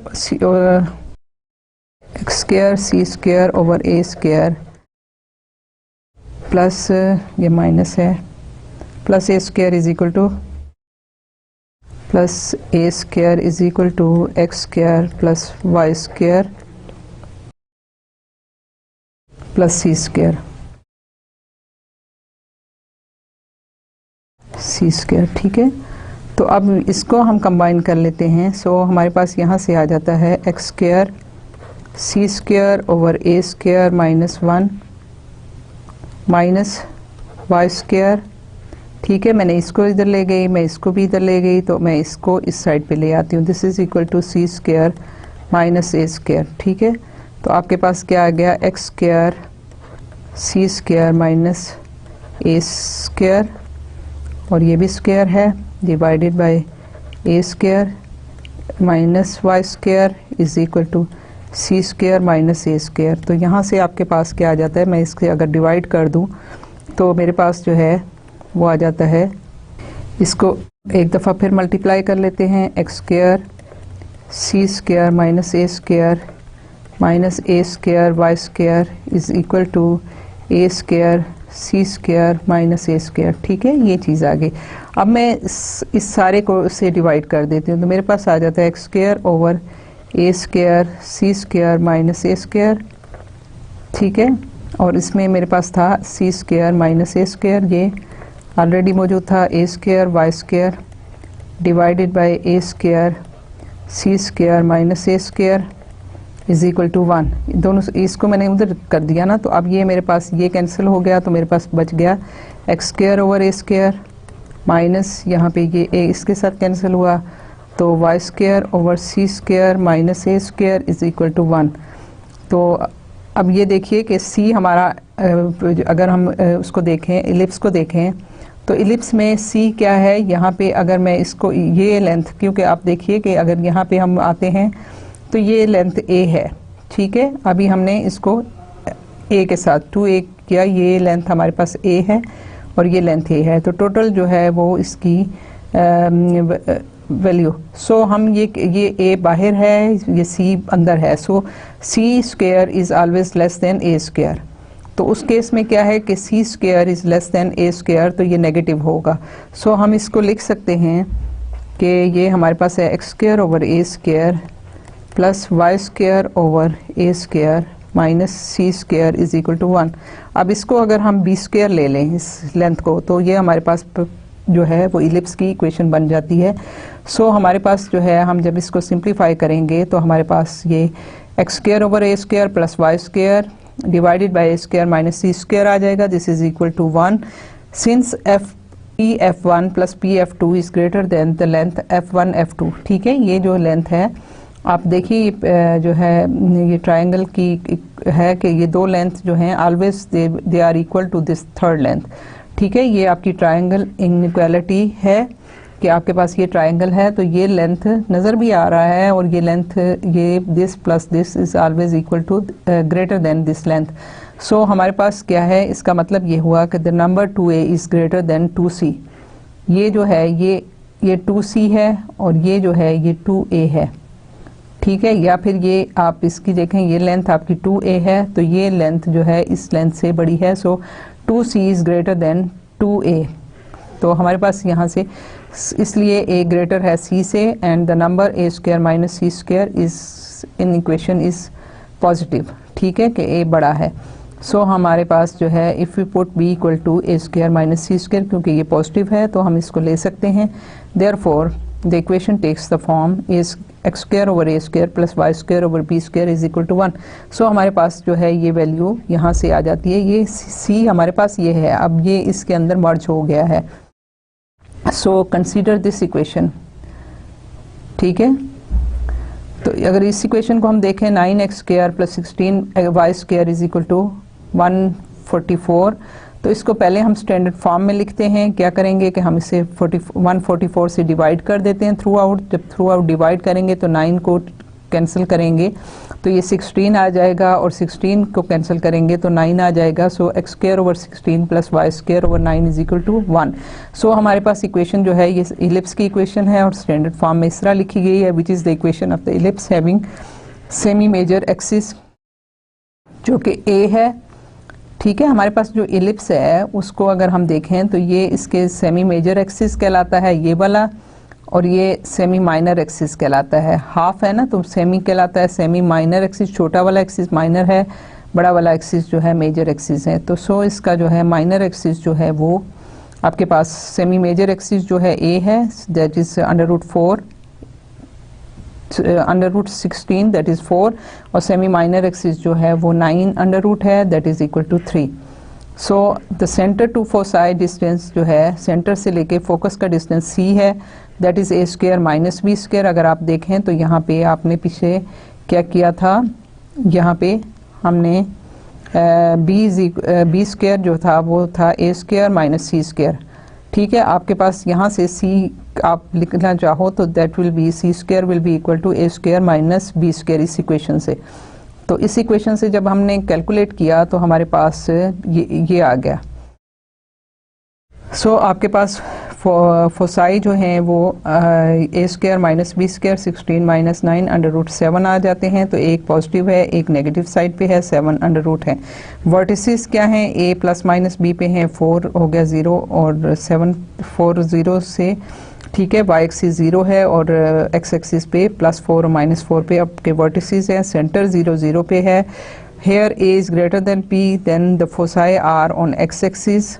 ठीक है, if a is less than b then the foci are on y axis. ठीक है, ये आपकी शेप जो है ये अगर आपका a पॉजिटिव है तो आपका फोसाई x एक्सिस पे है, उसके अलावा अगर b आपका ग्रेटर है तो फिर आपका एक्सिस जो है वो y एक्सिस पे होगा, फोसाई आपके उधर होंगे।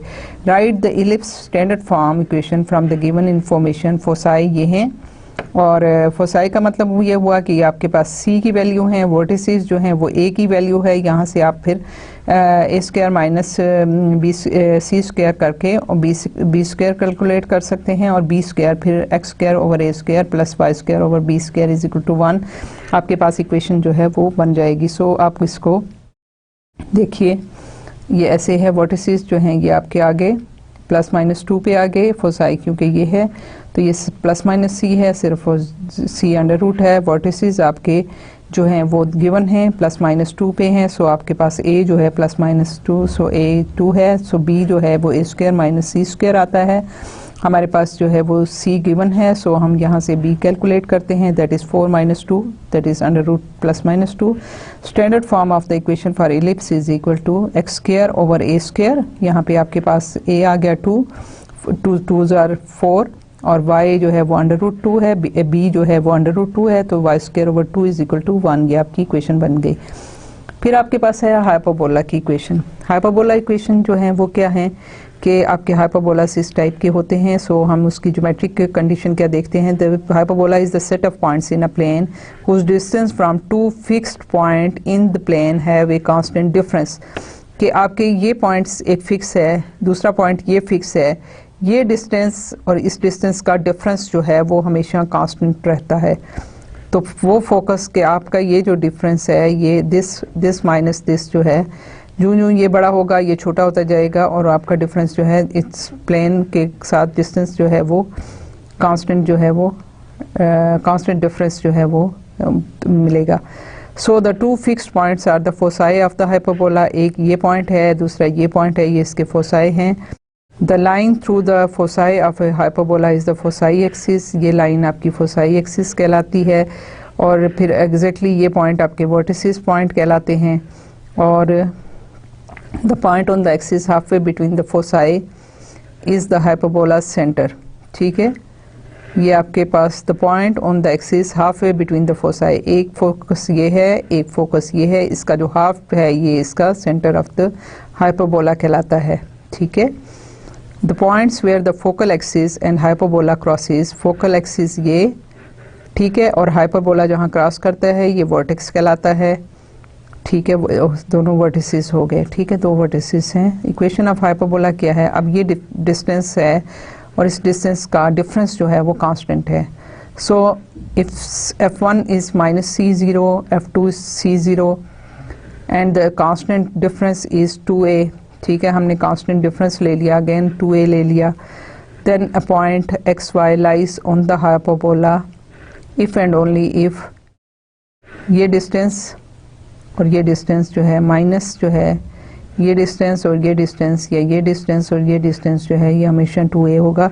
सो अगर हम यहाँ पे देखें तो x ये ले लें, x माइनस माइनस सी और y माइनस 0, तो ये हो गया x plus c whole square plus y square, ये डिस्टेंस। ठीक है, f1p का डिस्टेंस जो है माइनस f2p का डिस्टेंस जो है, इन दोनों का डिफरेंस जो है that is equal to 2a। ठीक है, ये अगर एक हम छोटे से बड़े को माइनस करते हैं तो माइनस साइन आएगा, और अगर बड़े से छोटे को करते हैं तो पॉजिटिव आएगा, इसलिए हमने प्लस माइनस 2a लिखा है। So to simplify this equation we obtain ये। अब फिर अगेन वही काम आपने करना है, वही प्रोसेस करना है कि आपने इसके साथ जो है इसको दूसरी साइड पे ले जाएं, दोनों को स्क्वायर करें। जब स्क्वायर करेंगे तो आपकी ये कैंसिल आउट हो जाते हैं, कैंसिल आउट होंगे तो फिर आपके पास जो है जो बाकी चीज़ें बचेंगी वो अभी इस केस में इस तरह की अगेन दोबारा से इस टाइप की इक्वेशन आपकी बनती है। लेकिन अभी डिफरेंस क्या है, आप सोचेंगे कि फिर आपकी पैराबोला की इलिप्स की इक्वेशन भी इसी तरह बन रही है, लेकिन यहाँ पे एक डिफरेंस है जो मैं आपको बताती हूँ कि अब जो है वो आपके पास ए जो है वो ये सेंटर है, यहाँ से आपका एक फोकस का ये डिस्टेंस है, दूसरे फोकस का ये डिस्टेंस है, लेकिन वर्टेक्स कहाँ है, वर्टेक्स आपका ए है, वर्टेक्स इसके अंदर है। सो ए जो है वो इस ए की लेंथ फ्रॉम दिस सेंटर जो है that is less then length of the focus. ठीक है, तो आपके पास ए लेस देन सी है, तो ये a square minus c square जो है अब क्या हुआ कि अब ये नेगेटिव हो गया। सो हम इसको जो है वो because the 2a being the difference of the two sides of the triangle, this is less than 2c, the third side, ठीक है, if we let b denote the positive square root of c square minus a square, ये positive हो गया क्योंकि इसको अगर हम minus है ना, लेस है, तो इसको हम अगर इसमें कर दें तो ए सी बड़ा है तो सी square minus a square positive हो जाएगा। सो अगर हम ये करें तो फिर हमारे पास जो है ए square minus c square minus b square आ जाएगा, और इक्वेशन जो है वो हमारे पास जो है ये साइन हमारे पास माइनस होके x square over a square minus y square over b square is equal to 1। तो ये हमारे पास ये इक्वेशन ऑफ द हाइपरबोला आ गई। अब ये इक्वेशन है, इसको हम हाइपरबोला की इक्वेशन है, इसको हम स्टैंडर्ड फॉर्म में लिखें तो जब इससे डिवाइड करेंगे तो x square over 4 minus y square over 5 is equal to 1 है। सो ए स्क्वायर जो है वो 2, ए इज इक्वल टू 2 है, b is equal to under root 5 है। तो हमारे पास ये आगे सेंटर टू फोकस डिस्टेंस जो है वो आपके पास क्या है गया, ए स्क्वायर प्लस बी स्क्वायर। ठीक है, सी आपने कैलकुलेट किया, यहाँ से आपके पास प्लस माइनस 3 आ गया। फिर उसके बाद आपके फोसाई जो है प्लस माइनस सी 0 और अंडर रूट 3 और ये 0 हो गए। वर्टिसेस जो है वो आपके वो ए प्लस और प्लस माइनस 2 हो गए, और सेंटर जो है वो 0 0 पे है। The hyperbola x square minus y square 1 has the vertex on x axis. ठीक है, वर्टेक्स एक्स एक्सिस पे है वाइल। ठीक है, ये जो चीज़ है आपके पास इसका वर्टेक्स जो इसके अंदर नीचे है वो ए है। सो इसका वर्टेक्स जो है एक्स एक्सिस पे है। अब वाई स्क्वायर ओवर ए अगर ये है और ये पॉजिटिव है, पॉजिटिव साइड पे है, तो ये आपके पास जो है इसका एक्सिस जो है वो that will be on y axis. तो आपकी इक्वेशन जो है जो पॉजिटिव होगी वो आपकी उसमें, अब क्योंकि एक वाई के साथ माइनस है सो इसका एक्सिस जो है वो आपका एक्स एक्सिस पे है। ठीक है, और इसी तरह से अगर ये y पॉजिटिव है तो ये आपके पास जो है वर्टेक्स जो है वो y एक्सिस पे होगा। Hyperbola has vertices this and passes through the points this, find this equation and give this foci. ठीक है, तो आपका पॉइंट जो है वो ये है, पॉइंट से डिस्टेंस आपके वर्टिसेस जो है वो ये है। सो हमारे पास जो है ये वैल्यू आप इसको कैलकुलेट कर सकते हैं। अभी हम इसको आपके लिए छोड़ते हैं कि आप किस तरह से इसको पॉइंट देखें ना। ये आपके पास है वर्टेक्स आपको गिवन है, ए आपको गिवन है, वहाँ से आप बी और ए जो है वो आपने कैलकुलेट करना है, और आप उस पॉइंट पे जो है पॉइंट आप यहाँ से, क्योंकि एक्स की वैल्यू आपको गिवन है, तो x divided by x square divided by 3 square minus y square divided by आपके पास जो है वो बी जो है, क्योंकि सी गिवन नहीं है तो सी नहीं गिवन है तो वहाँ पे आपके पास बी स्क्वायर आप वहाँ से फाइंड आउट करेंगे इज इक्वल टू 1। तो उससे आप जब बी फाइंड आउट करेंगे तो वो सब्स्टिट्यूट करेंगे तो आपके पास जो है वो इक्वेशन जो है वो उस तरह से आपको मिल जाएगी। सो यहाँ से देखिए कि ये आपने x square over 3 minus y square over b square is equal to 1 है, पॉइंट आपके पास ये है। सो मैं जब इसको सब्स्टिट्यूट करूँगी तो ये जो है ये 0.5 स्क्वायर प्लस 4 स्क्वायर यहाँ आ गया, b माइनस 1, यहाँ से आप b के लिए सॉल्व करते हैं। सो b यू विल गेट 9/4, और यहाँ से आपके पास जो है वो इक्वेशन जो है वो 9/4 की फॉर्म में आती है। सो आपके पास x square minus 4 y square is equal to 9, ये आपकी इक्वेशन आ जाती है। जब इसके फोकस आपने फाइंड आउट करने हैं सो आपके पास c की वैल्यू आनी चाहिए, आपके पास a और b कैलकुलेट हो गया। सो यहाँ जब आप सब्स्टिट्यूट करेंगे तो 9 + 9/4 हो जाएगा और 45/4। सो आपके पास जो है सी है वो ये कैलकुलेट हो गया। सो आपके फोसाई पॉइंट्स पे आ गए। सो आज का लेक्चर हम यहाँ पे एंड करते हैं। मैंने आपको कुछ कॉनिक सेक्शन के हवाले से चीज़ें बताई, कुछ थोड़ा सा हम आगे भी इसी को कंटिन्यू करेंगे और आपको इसकी और कुछ प्रॉपर्टीज़ बताएंगे, ताकि आप जब फिर उसके बाद 2D और 3D में डिफरेंट प्रॉब्लम्स को सॉल्व करें तो आपको इसकी कॉन्सेप्ट जो हैं वो क्लियर हों। सो आज का लेक्चर मैं यहाँ पे ख़त्म करती हूँ। थैंक यू, अल्लाह हाफिज़।